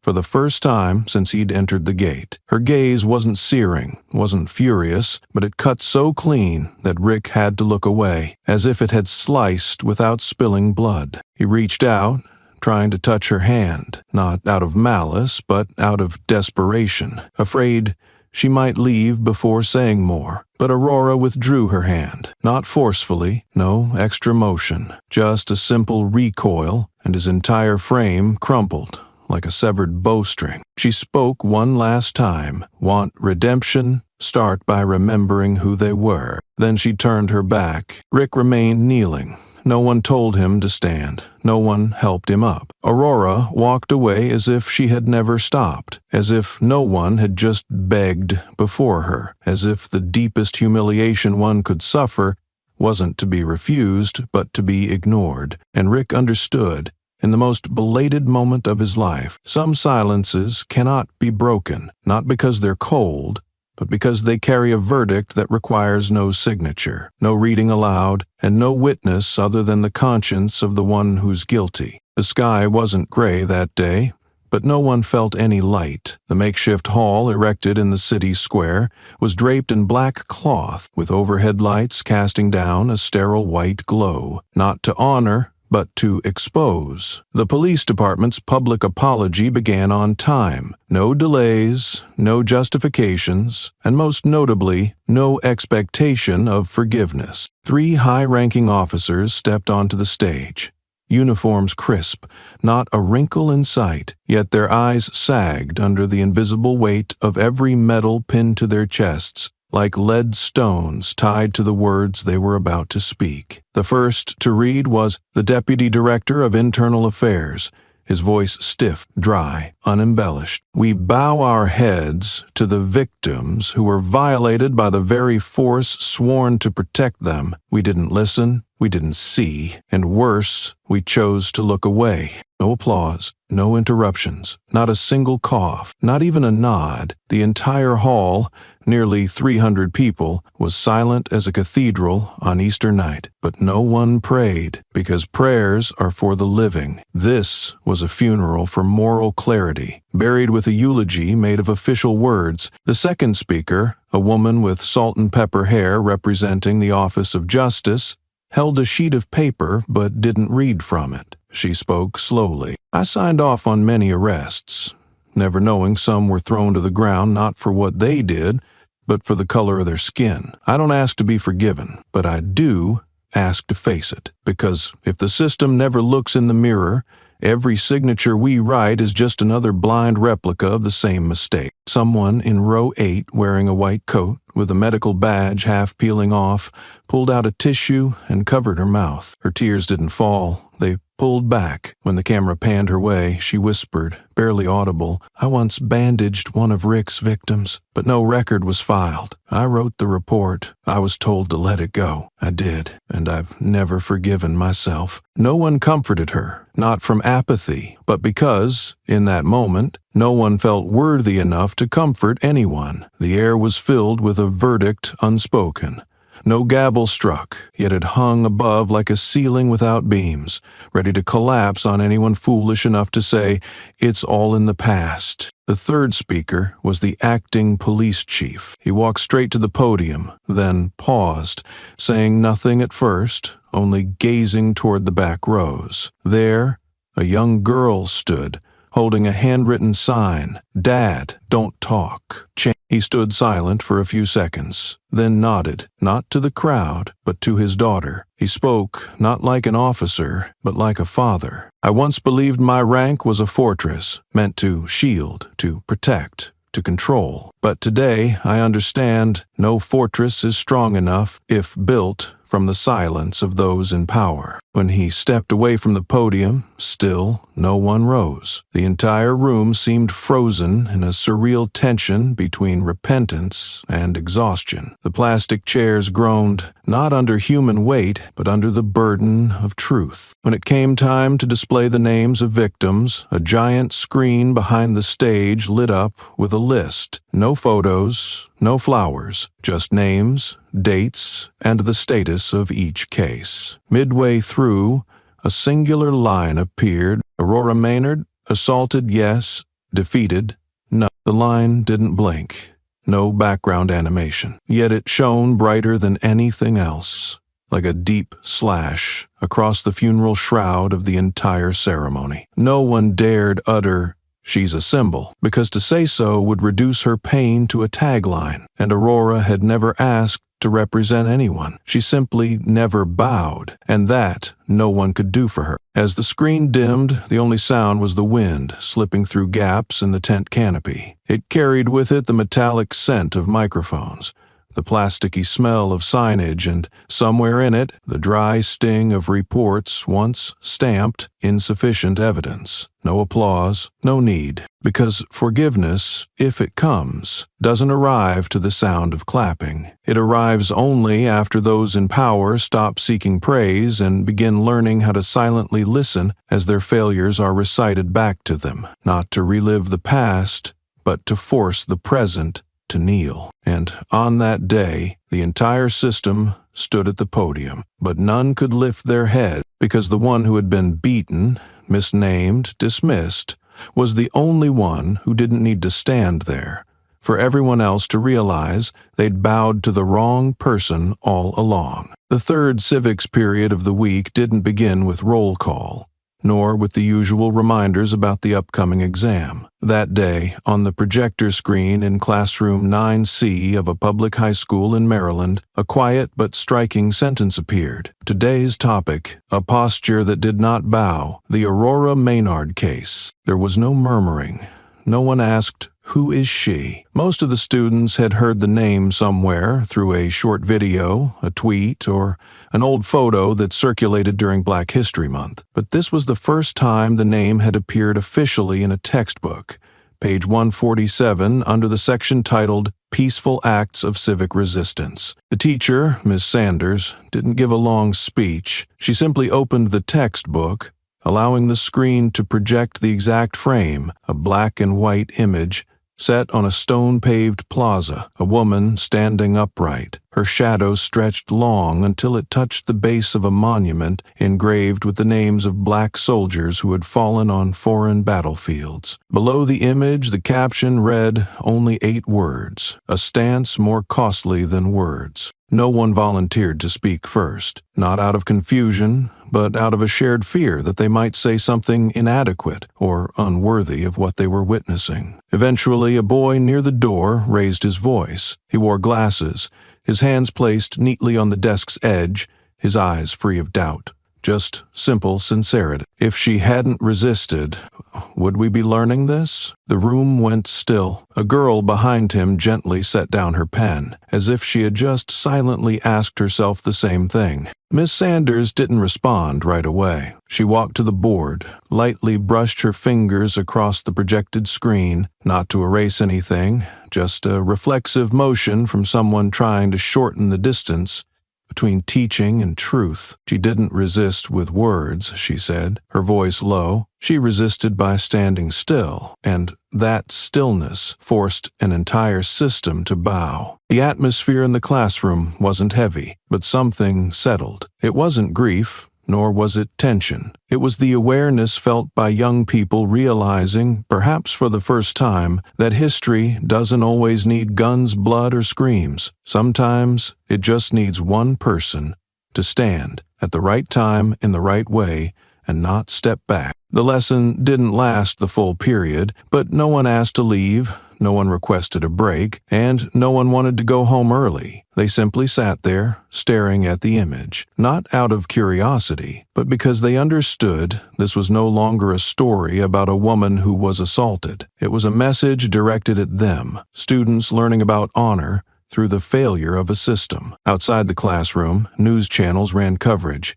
Starting this year, the Aurora Maynard incident will officially be taught in high school civics as a symbol of unwavering moral principle. One evening news segment, airing during a low viewership slot, said only one line: "We acknowledge the law's failure to relearn the meaning of dignity." There was no photo of Aurora, no description of her expression, no quotes from her statements, because the new generation didn't need to be shocked. They only needed to know there was once someone beaten, denied, diminished, who did not bow. And from that act of standing tall, the textbooks began rewriting the definition of resistance, not through shouting, but through silence, a silence that forced society to relearn how to look at itself, not needing to be named, but impossible to forget. That night, there were no sirens, no loudspeakers, no official announcements. But by morning, the small plaza in the center of the city had changed. The statue of Rick Delroy, once placed on a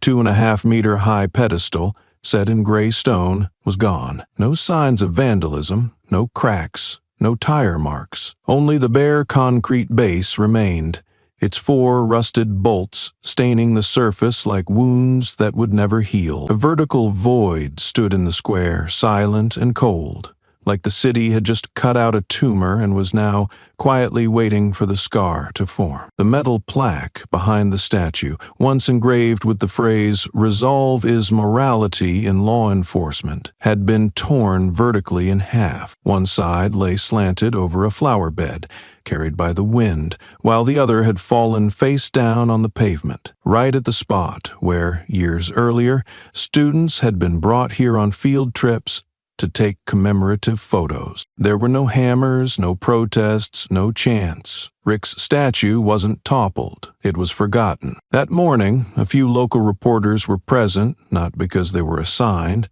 but out of habit, always ready at public landmarks. One of them, the same journalist who had first broken the story about Aurora being denied the right to testify, stood at a distance this time, without a microphone, without recording. He quietly bent down to pick up the fallen half of the plaque, gently brushed it with his sleeve, and placed it back as if laying a piece of evidence to rest. No one asked anything, but the photo he later posted, his hand placed on the rusted bolt, became the most shared image of the day, with the brief caption, "Some words don't need redaction. Leave them to bleed long enough, and they'll fall off on their own." That same afternoon, at a high school that once named its main library after Rick, the board organized a community listening session after students submitted letters opposing the continued use of his name. There were no microphones in the auditorium. Students were invited to stand and read handwritten letters. A 12th grade girl, hair tied neatly, no makeup, read just one sentence. "We don't hate him. We just don't want every book we borrow to carry the name that kept us silent for 10 years. No one clapped, but 62 teachers signed the petition immediately after. The brass plaque with Rick's name was taken down in silence. A librarian placed in its spot a handwritten whiteboard that read, "This blank space doesn't need a new name." Just a space where no one has to bow their head walking in. No major media outlets reported the statue's removal, but on a late-night talk show during a cultural news segment, a behind-the-scenes clip showed the host scrolling past the statue takedown story and chuckling, "Now they're even scrubbing memories," like it was never put up. That single line, meant as sarcasm, sparked a wave of outrage online. One user reposted the clip with the comment, "No one's scrubbing memory, we're just done polishing the wrong one." Within 4 hours, images surfaced of old walls, where Rick's photos had once hung, now replaced by messy yet deliberate handwritten signs. This used to be a place where people believed in the badge, before it was used to crush others. At the police department where Rick once served, his portrait, which used to hang in the main lobby, had been taken down a month earlier. Strangely, no one could remember who had done it. When asked, a young officer replied, "Maybe no one took it down. Maybe it just fell." People laughed, but then fell silent. Beneath that wall now hangs a small note, unsigned, written in marker. "We used to look up at the wall, now we look at ourselves." Someone suggested it be removed for not meeting internal standards, but the note stayed, and every morning, recruits paused for a moment to read it before stepping into the briefing room. A strange effect began to spread, not one of attack on Rick, but of withdrawal from him, as if society in unison turned not to face away, but simply to no longer look. People didn't need to emphasize where he went wrong. His failures clung to every wall, every lesson, every replay no one wanted to replay. And perhaps in history, it's not the overthrown who suffer most, but those whom no one bothers to overthrow, because memory has erased them, like a final reflex of conscience. No photos captured the moment Rick's statue was taken down. No video recorded the process. And strangely, no one asked. No one needed to know who did it, how, or at what hour. Not because they didn't care, but because there was a mutual agreement. In an unspoken silence. It needed to happen, and it did. There were no hammers, no protests, no chants. Rick's statue wasn't toppled, it was forgotten. That same morning, a young woman in a worn hoodie, holding a box of white chalk, paused before the statue's base. She didn't bow her head, didn't look around. She wrote a single line across the concrete foundation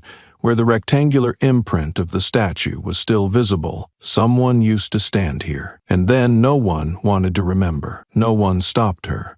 No one took a picture. She finished writing, brushed the dust off her hands, and walked away as if she had never been there. But the chalk line, thin and fragile, remained on the ground all day. No one stepped on it, as if everyone understood some truths are best left exactly where they were, stripped bare. No official declaration was needed. No press conference was required to acknowledge that Rick had slipped from collective memory at a speed he never anticipated. His name, once printed in textbooks, proclaimed in oath ceremonies, engraved on law enforcement badges, now echoed only as a typographical error in history, one no one bothered to correct, yet no one wished to reread. At a law school on the East Coast, a group of senior students was preparing a thesis on power and public accountability. In their bibliography, they cited an old speech by Rick, but when it came time to present, a female student placed the printed text on the podium,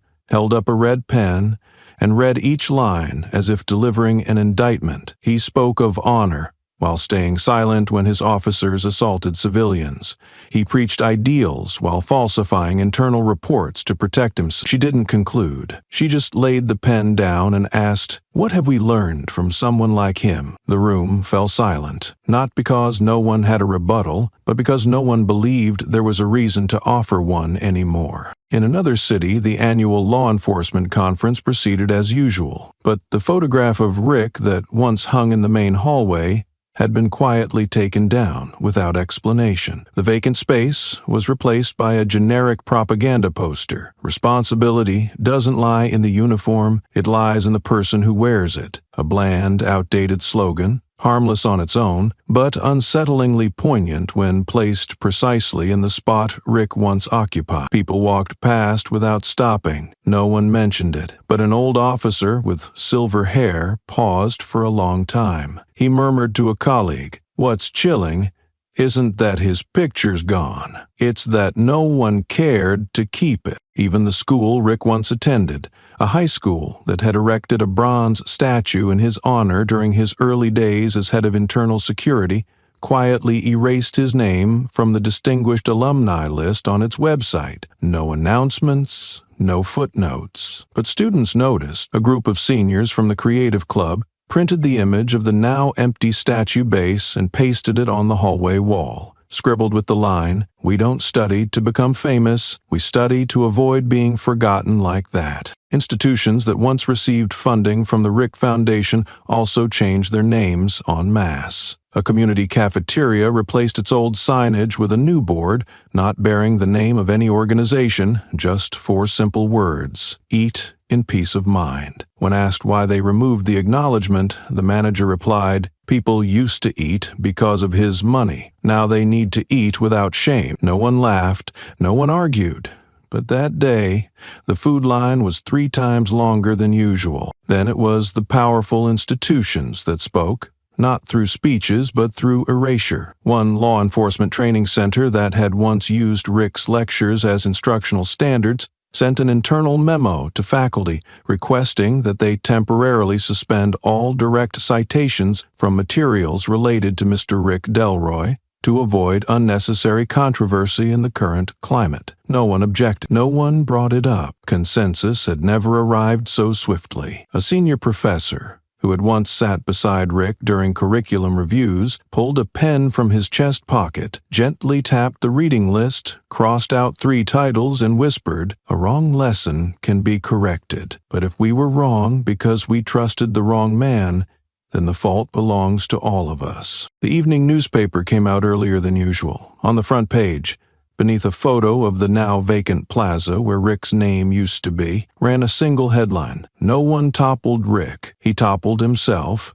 day by day." The article wasn't long. It didn't attack. It didn't editorialize. It simply listed the dates: the day Rick was suspended, the day he refused to answer inquiries, the day Aurora walked into the hearing room without needing to speak, the day the audience stood not out of respect for him but because no one wanted to sit beneath the decayed symbol, and finally, the unspoken night, when Rick's statue was removed like a misaligned slogan on a wall, not torn down, just wiped away. One city worker, while watering plants in the morning, quietly stared at the empty pedestal and sighed. He had been the one to mount the plaque on Rick's statue. He was also the one who removed it. No assignment, no extra pay. He just couldn't bear the thought of sweeping around something no one dared to look at anymore. That day, he started watering from the opposite corner, refusing to step across the blank foundation, not out of hatred, but because he no longer knew how deeply he'd have to bow for it to still be considered a job. In his hand, the water flowed onto the low hedges, plants Rick had personally chosen when he served as Commissioner of Urban Cultural Affairs. They were still alive, but their leaves had yellowed early, curling from the roots, like promises that once offered shade when green, but became proof of numb memory once aged. No one asked what he did with the old brass plaque. He didn't throw it away, just snapped it in 2, hid it in the tool shed, next to a broken shovel and some splintered lane dividers, things that once had value, but now only reminded people of design flaws. And then that silence began to spread. At a small used bookstore near the plaza, where a large poster once showed Rick standing before a flag, hand over heart, eyes distant as if clinging to an ideal, the shop owner that morning took the poster down and replaced it with a blank picture frame.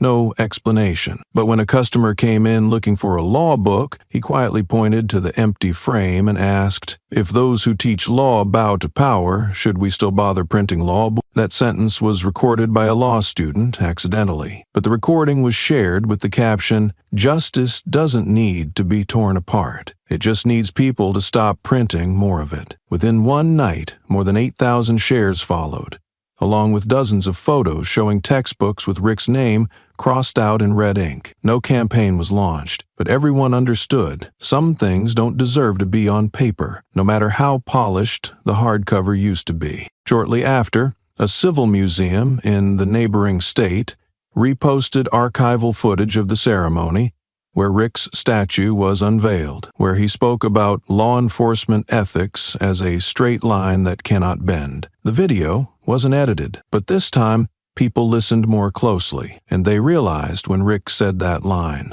No one applauded. No one has ever explained why. Perhaps people held back, or maybe they already sensed something, but lacked the courage to name it. Now the video had been recut, with a new subtitle added. No one clapped, because no one believed. The 12-second clip became the top-pinned post on numerous student accounts in law enforcement academies, a somber reflection that no one could laugh at anymore. A local TV station, once devoted to an entire month of calling Rick the model of modern reform, had planned to air a panel titled "Decoding the Collective Amnesia," but during the first taping, the host looked into the camera, hesitated, and turned it off. He didn't explain, just asked the director for a minute of silence, then read a single line. "Some stories don't need decoding. They need acknowledgement that we once praised the wrong man." The episode never aired, but behind-the-scenes footage leaked,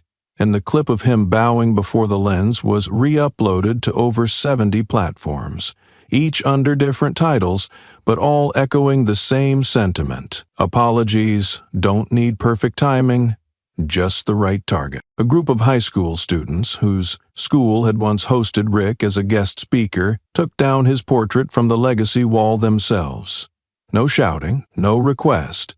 They simply removed it, placed it in a cardboard box, and wrote, "Not discarded, just no longer kept." Their homeroom teacher saw it and didn't stop them. She said, "I once taught you to respect symbols. Now you're teaching me not to worship blindly. I think that's fair." That noon, a child, origin unknown, walked past the empty pedestal, paused, and picked up a dry leaf trapped between the stone tiles. The child sat down, brushed off the dust with a finger, then gently placed the leaf in the center of the bare plinth, like a ritual no one had taught. An adult snapped a photo, the child's face unseen, but the image spread with the caption, "Some places used to teach the wrong lessons, but if you teach the right way about wrongs, it's still a classroom." No one discussed rebuilding, no one called for a new statue to replace it, because people understood some voids are meant to remain. Not to commemorate, but to remind that a mistake once stood here, was once glorified, and then undid itself. That evening, the children passing through the plaza didn't ask, "Where's the statue?" They just ran circles around the pedestal, playing hopscotch, as if the place that once housed power was now nothing more than a slab, meaningless, nameless, soundless. And perhaps that is the only ending worthy of a false icon, not to be hated, only to be forgotten, but the kind of forgetting that burns when people remember they once remembered wrong. She left the military on a day with no waving flags.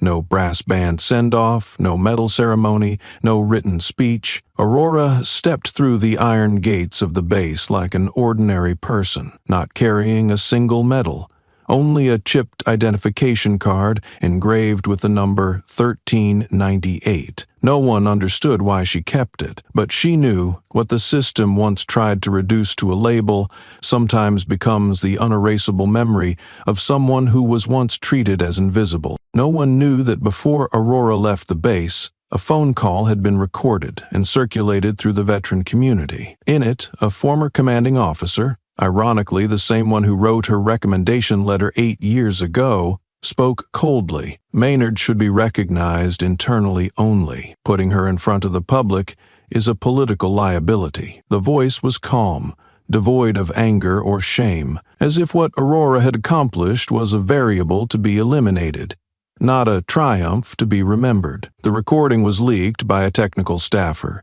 and within 6 hours, hundreds of veterans commented, "We once fought under her command.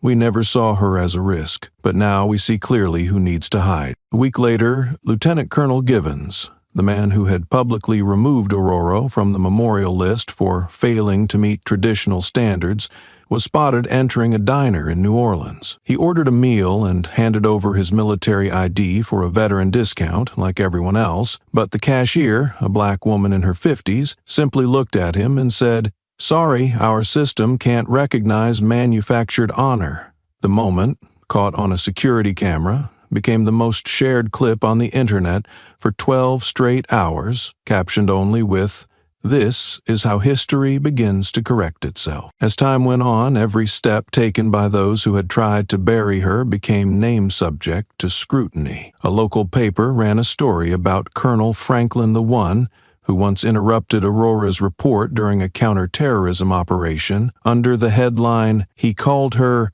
too emotional." But the 11 survivors that day don't agree. The article showed images of soldiers who had been in that mission, standing in a row beside a memorial wall, each holding a small sign with handwritten words, "I was part of her decision, not his." Another veteran, James Dalton, who had been forced out of service for defending Aurora during the internal investigation, appeared on a talk show with sunken eyes and a hoarse voice. "I lost my benefits because I refused to fabricate an accusation. That day they told me if I stayed silent, I'd get promoted. But if I had kept quiet then, who would even remember my name today?" After that, the hashtag #NotSilentAnymore began spreading across veteran forums and student political groups, forcing many institutions to revisit disciplinary actions from the time Aurora was targeted. Aurora said nothing. She didn't speak when the system started to leak. She didn't respond when unit after unit released public apologies laced with diplomatic language in an attempt to salvage their image. She didn't show up at the city hall when her name was retroactively nominated for a congressional medal. She didn't go because she understood. A medal given at the right time is an honor. A medal given after someone has been thrown away is merely collective absolution, and she had long since stopped believing in choreographed repentance. What she kept was an old notebook. Inside it was a copy of an unsent letter, written from the battlefield in Mosul where she had once saved a unit from ambush by making a decision that went against orders. That letter began with a single line, "If one day I am forced out of service, please remember, I am not anti-war, I'm anti-cowardice." No one had ever read that letter, but on one rare occasion, Aurora was seen visiting Arlington National Cemetery. A journalist captured her placing that notebook on an unmarked grave, then walking away without a word. She didn't run for office. She didn't launch a media campaign. She didn't step onto any podium of honor, and she didn't need to, because the places that lift people are often the same ones that pull them down with a single misplaced cheer. Aurora didn't choose to rise above anyone. She simply chose to stand firm,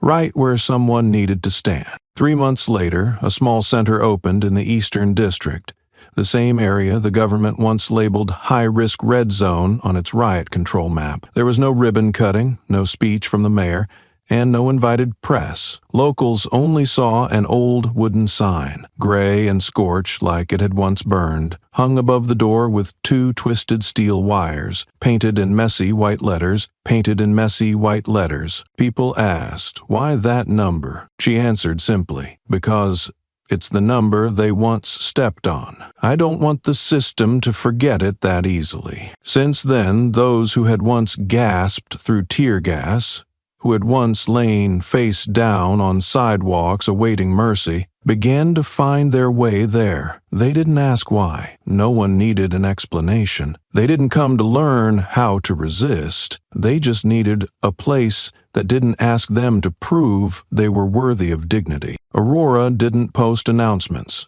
She didn't send invitations, but the rumor of Center 1398 spread like a crack beneath old concrete, silent, unannounced, but impossible to seal once it surfaced. On the 5th day after the center opened, a sleek black SUV parked across the street. The man who stepped out was former Lieutenant Colonel Raines, the one who had signed the order removing Aurora from battalion command 3 years ago, citing damage to team morale. He walked slowly, hunched with age, but his face remained as stern as it had been during wartime briefings. He didn't enter the center. Justice stood from a distance, watching kids learning how to bandage combat wounds under the guidance of a female nurse who had served on the front lines. As he turned to leave, a student, about 16, short curly hair, wearing a t-shirt with the number 1398, stepped out, said nothing, and stomped into a puddle next to the SUV's tire. Water splashed everywhere. The man didn't react, but the image was caught by a freelance videographer. The clip was only 13 seconds long, with no dialogue, yet it spread across the internet with the caption, "Those who once held others down now must step back." A week later, a reporter from CTC, the network that once ran the headline, "Aurora demoted after fatal tactical error," unexpectedly showed up at the center with a 3-person crew, claiming they wanted dialogue for balanced truth. But as they stepped onto the rotted wooden steps, a student pointed to a small handwritten sign on the door. "This place doesn't welcome those who once called honor a mistake," the reporter scoffed.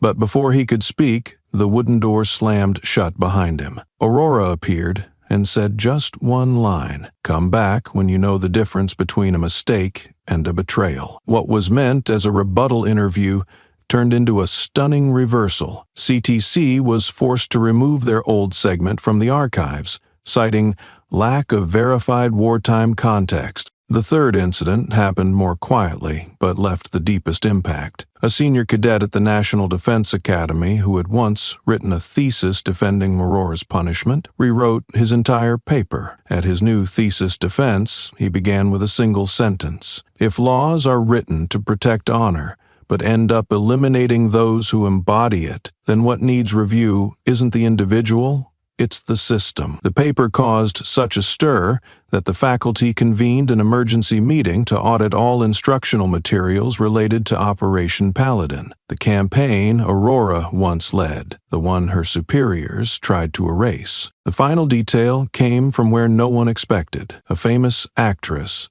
once the face of several Honor the Troops campaigns funded by the Department of Defense, posted a 3-minute selfie video. In it, she recounted being invited to speak at a medal ceremony where Aurora was cut from the list at the last minute. "They told me not to mention her name, that it would cause controversy, but I never dared to ask. If a woman stands up, carries an entire platoon on her back, and gets removed from the stage for not fitting the narrative, then who exactly deserves to be honored?" The video ended with her removing the badge she'd worn for 3 years, placing it on the table, and quietly saying, "Honor is not a role you play." Aurora never attacked any of those people. No expose posts, no angry statements, no lawsuits. But it was her silence that made every justification from those who had stepped on her name feel isolated and hollow. They scrambled to correct, blame circumstances, and cited legal frameworks. But the public no longer needed an indictment, because this system, in all its scars, had finally bowed to one truth no one dared to deny. The center did not teach combat. It offered no lofty philosophies. But every class began with a peculiar ritual. The students stood tall. No formation, no slogans, and recited one single sentence: Not loud, but never trembling. Honor is not something you're issued. It's something you fight for, then protect. Aurora never stood in front of the class. She didn't lecture, didn't stand in the middle, never hung her photo on the wall. Commendations from the Department of Defense, tributes from civil organizations, even nominations for human rights awards, all were wrapped in a small box, tucked deep in a storage room. To her, the real reward wasn't proof that people once remembered her, but whether they had changed from what had once been forgotten. She never touched the lectern, where many wished she would recount the battle at Marja, or her solitary journey from field hospital to military tribunal. To her, those stories had run dry the day the system stamped her name into classified files, then lied and called it national security. Aurora never dignified it with pain. Some wounds only hurt if you still believe in the sincerity of an apology. Every morning she passed the main hall without pause, but the black and white photo hanging there had become a stopping point for hundreds of others. A photo imperfectly taken, slightly blurry and trembling, capturing the moment Aurora was beaten on the concrete ground. And it was that imperfection that made it unforgeable. No color, no edits, no perfect lighting, just one frame, brutally real. At the center of it was her back, unbent. No one knew who had written the caption beneath it. But the first person to post it online was a young law student who had attended the hearing where Aurora was removed from the witness list for lacking expert credentials. In his post, he wrote, "No one taught me human rights better than a woman who was beaten down and still refused to bow." That line gathered only a few hundred likes in its first hour, but 6 hours later it was on the front page of countless political accounts, igniting praise, ridicule, and fierce debate. Aurora's name was once again dragged into the public arena, not as a person, but as a symbol. This time no one could control where it would go. The first flashpoint came when the state governor, the one who had refused to sign Aurora's witness protection order back then, appeared at a civic forum in the North District. A student from Center 1398, dressed in a plain ash-gray shirt, stepped forward and placed a copy of that photo on the speaker's table. No words. When security pushed him back, he repeated one sentence. "You signed silence. No more needed." The camera caught the governor's pale face as clearly as the student's anonymity. The footage went viral under the hashtag #SignedSilence, and citizens began digging into sealed court cases from the governor's term. A week later, he canceled all press conferences indefinitely. The second blow came from a military journal that had once labeled Aurora a moral liability for disobedience. After the photo spread widely, the paper tried to backpedal by inviting a cultural critic to write about urban resistance symbolism. The article was loaded with abstract jargon, desperate to wash away the political weight of Aurora's silent act. The response was damning. Dozens of veterans, including officers who once served under Aurora, posted photos of themselves standing before the original image, each holding a handwritten sign, "I don't need analysis, I just refuse to kneel." No angry slogans, just quiet defiance, the same kind Aurora once embodied, tenfold in power. Tension erupted a third time when a university lecturer, who had once declared on TV that Aurora is an example of female emotional overreaction in the military, was invited to speak at a strategic security symposium. While he lectured on discipline before personal emotion, a young woman stood up, no permission, no hand raised, and laid a print of the photo on the lectern. She said she didn't react because she was a woman. She reacted because she was human. The room froze. The professor paused his lecture, stepped out, citing personal health, and the next day, the symposium's website received over 800 demands that he never be invited again. The fourth and final flashpoint came from within the center itself. One day, a new student, not even 20, arrived for his first session with a bruised face and eyes full of fear. When asked, he said nothing, but the class instructor, A former cop who resigned after an abusive power scandal noticed the tattoo on the student's wrist, a symbol of a local gang once linked with corrupt officers. After class, the instructor handed him a photocopy of Aurora's photo and simply said, "If you want to stand up, don't look up at anyone.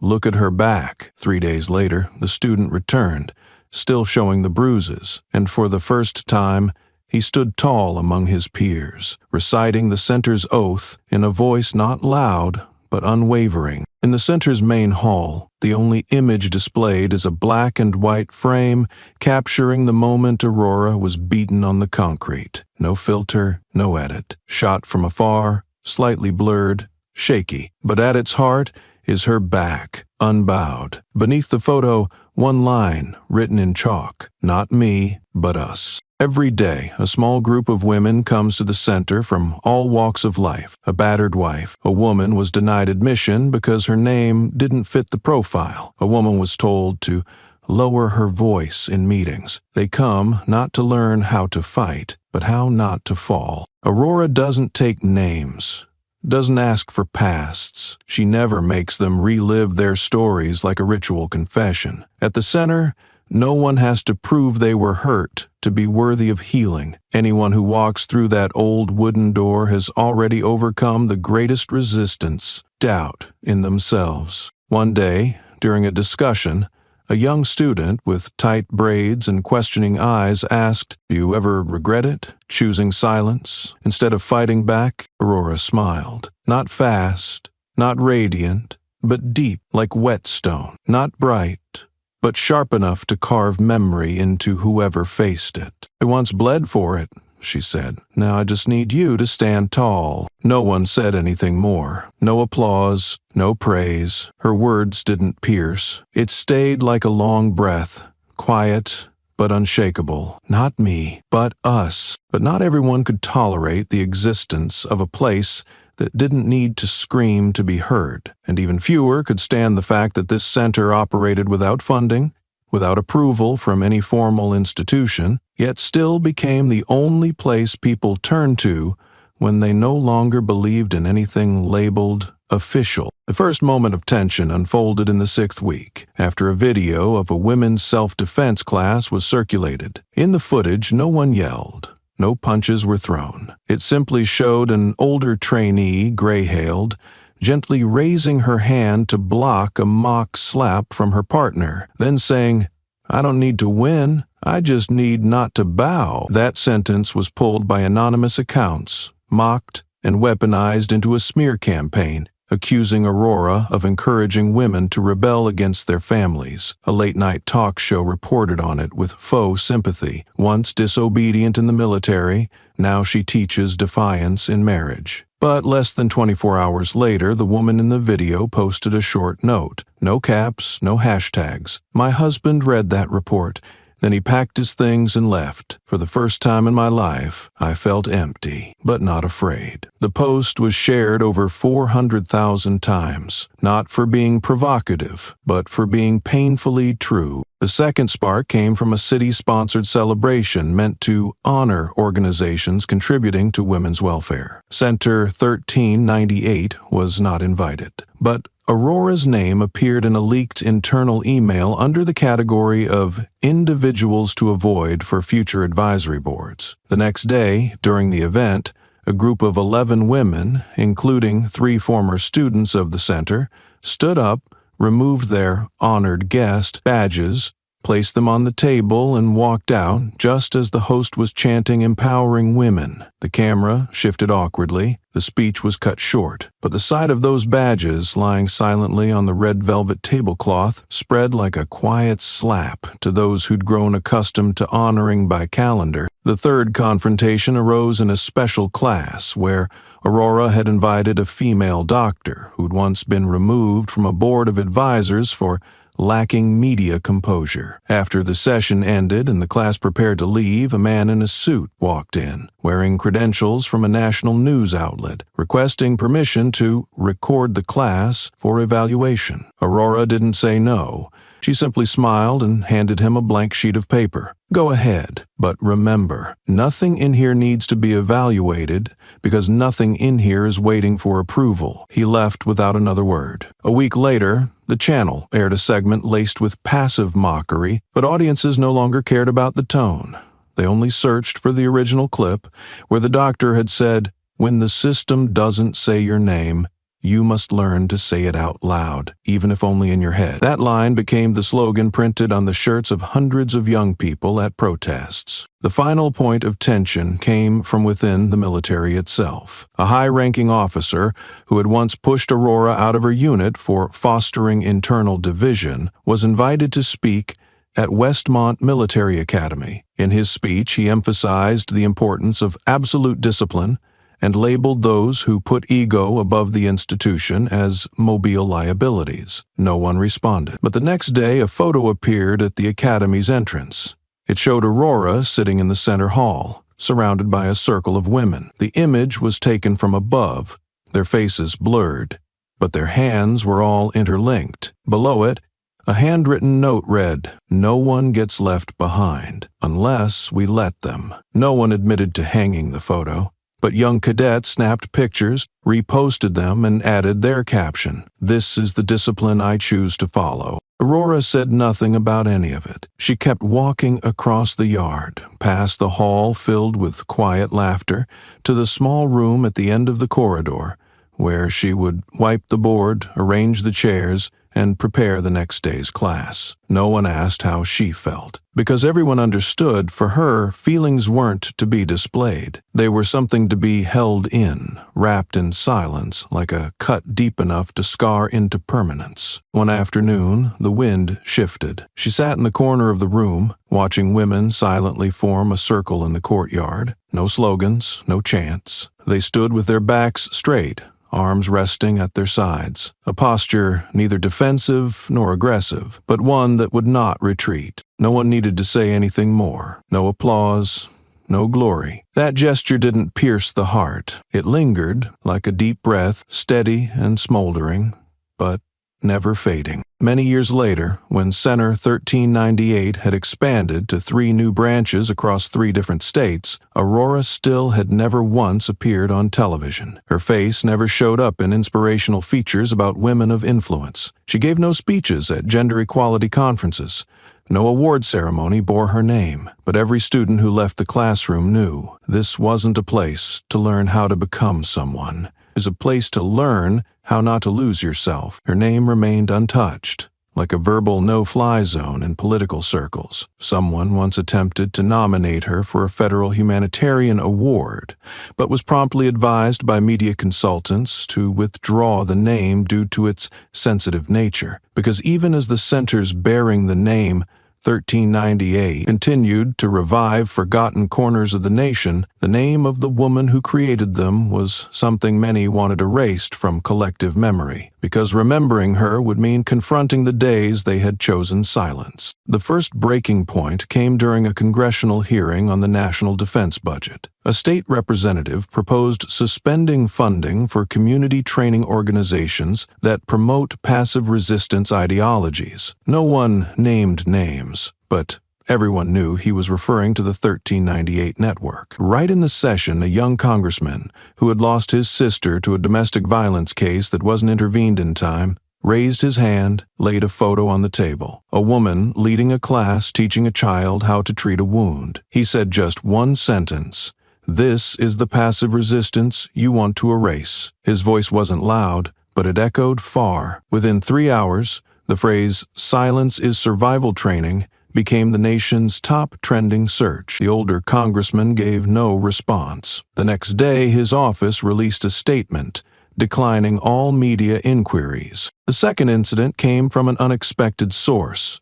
A major film studio announced a new documentary on women in the military, but in the trailer, Aurora's name appeared in a segment about controversial figures who negatively impacted the public image of the armed forces. The backlash didn't come from human rights organizations. It came from those who had once been silent. That very night, former students from the center, nurses, firefighters, librarians, simultaneously posted a black and white image of a chalk-written slogan, controversial because she refused to bow. Under immense public pressure, the studio was forced to re-edit the trailer, but the deleted clip had already been archived, and it soon became a case study in the center's class titled, "When Truth Doesn't Fit the Frame, They Call It Distortion." The third wave of tension struck at the local level. One of the center's newly opened branches in Iowa was denied expansion by county authorities for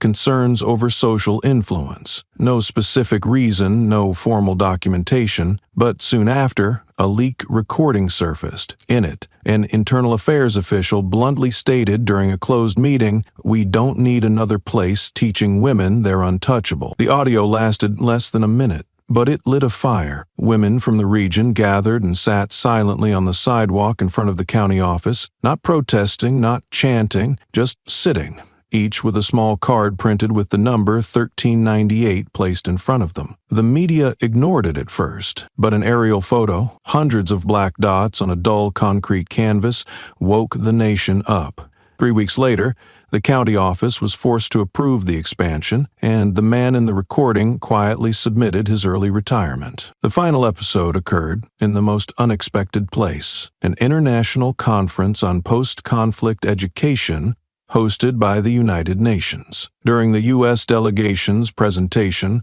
a slideshow listed prominent community recovery models, yet Center 1398 was conspicuously missing. A young journalist from Kenya, attending as an observer, stood up midsection and asked, "I visited that center. I met women who no longer whispered when speaking about themselves. Is its absence here due to oversight or erasure?" The room fell into an uneasy silence. The delegate offered vague words about reporting criteria, but that question was clipped, circulated globally, and shared with the caption, "When a place that teaches people not to tremble is deemed unworthy of inclusion, what does worth even mean?" Though expanded across 3 states, no center displayed a photo of Aurora. Her name wasn't on any sign. There were no notes that said, "Founded by," yet every tile underfoot, every handwritten slogan on a whiteboard, every deliberate motion in a survival training exercise bore the imprint of someone who never needed to reclaim her honor, because she had never lost it. People still ask why she never stepped onto a stage of recognition, why she faded into the shadows, leaving others the spotlight she should have stood in. But in that place, where each student had passed through, where every woman who once rose from a fall had looked back and understood, there was only one answer, quiet as the wind across the roof of a house, finally at peace. She never stepped onto the podium because she had always stood above it. Thank you for staying with this story to the very end. Every word, every detail has been written with deep respect for those who have stayed silent, stood alone against injustice, or been forgotten by their communities. But no one should walk that path alone. And that's why you, the one listening, reading, and pausing here, are already a vital part of the thread that connects stories of dignity. Feel free to leave a comment below. It doesn't have to be long, just a few lines about what you think, what you've been through, or what you're trying to understand. Every word you share is a stone placed in the foundation of a stronger, more awakened community. Don't hesitate to speak. Honest emotions have their voice, and maybe,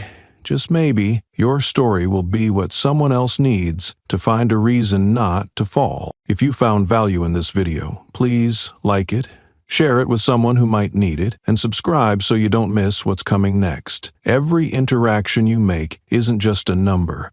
It's fuel to keep this storytelling alive. Not for attention, but because some truths deserve to be spread in light, not in noise. Thank you for listening. See you in the next story.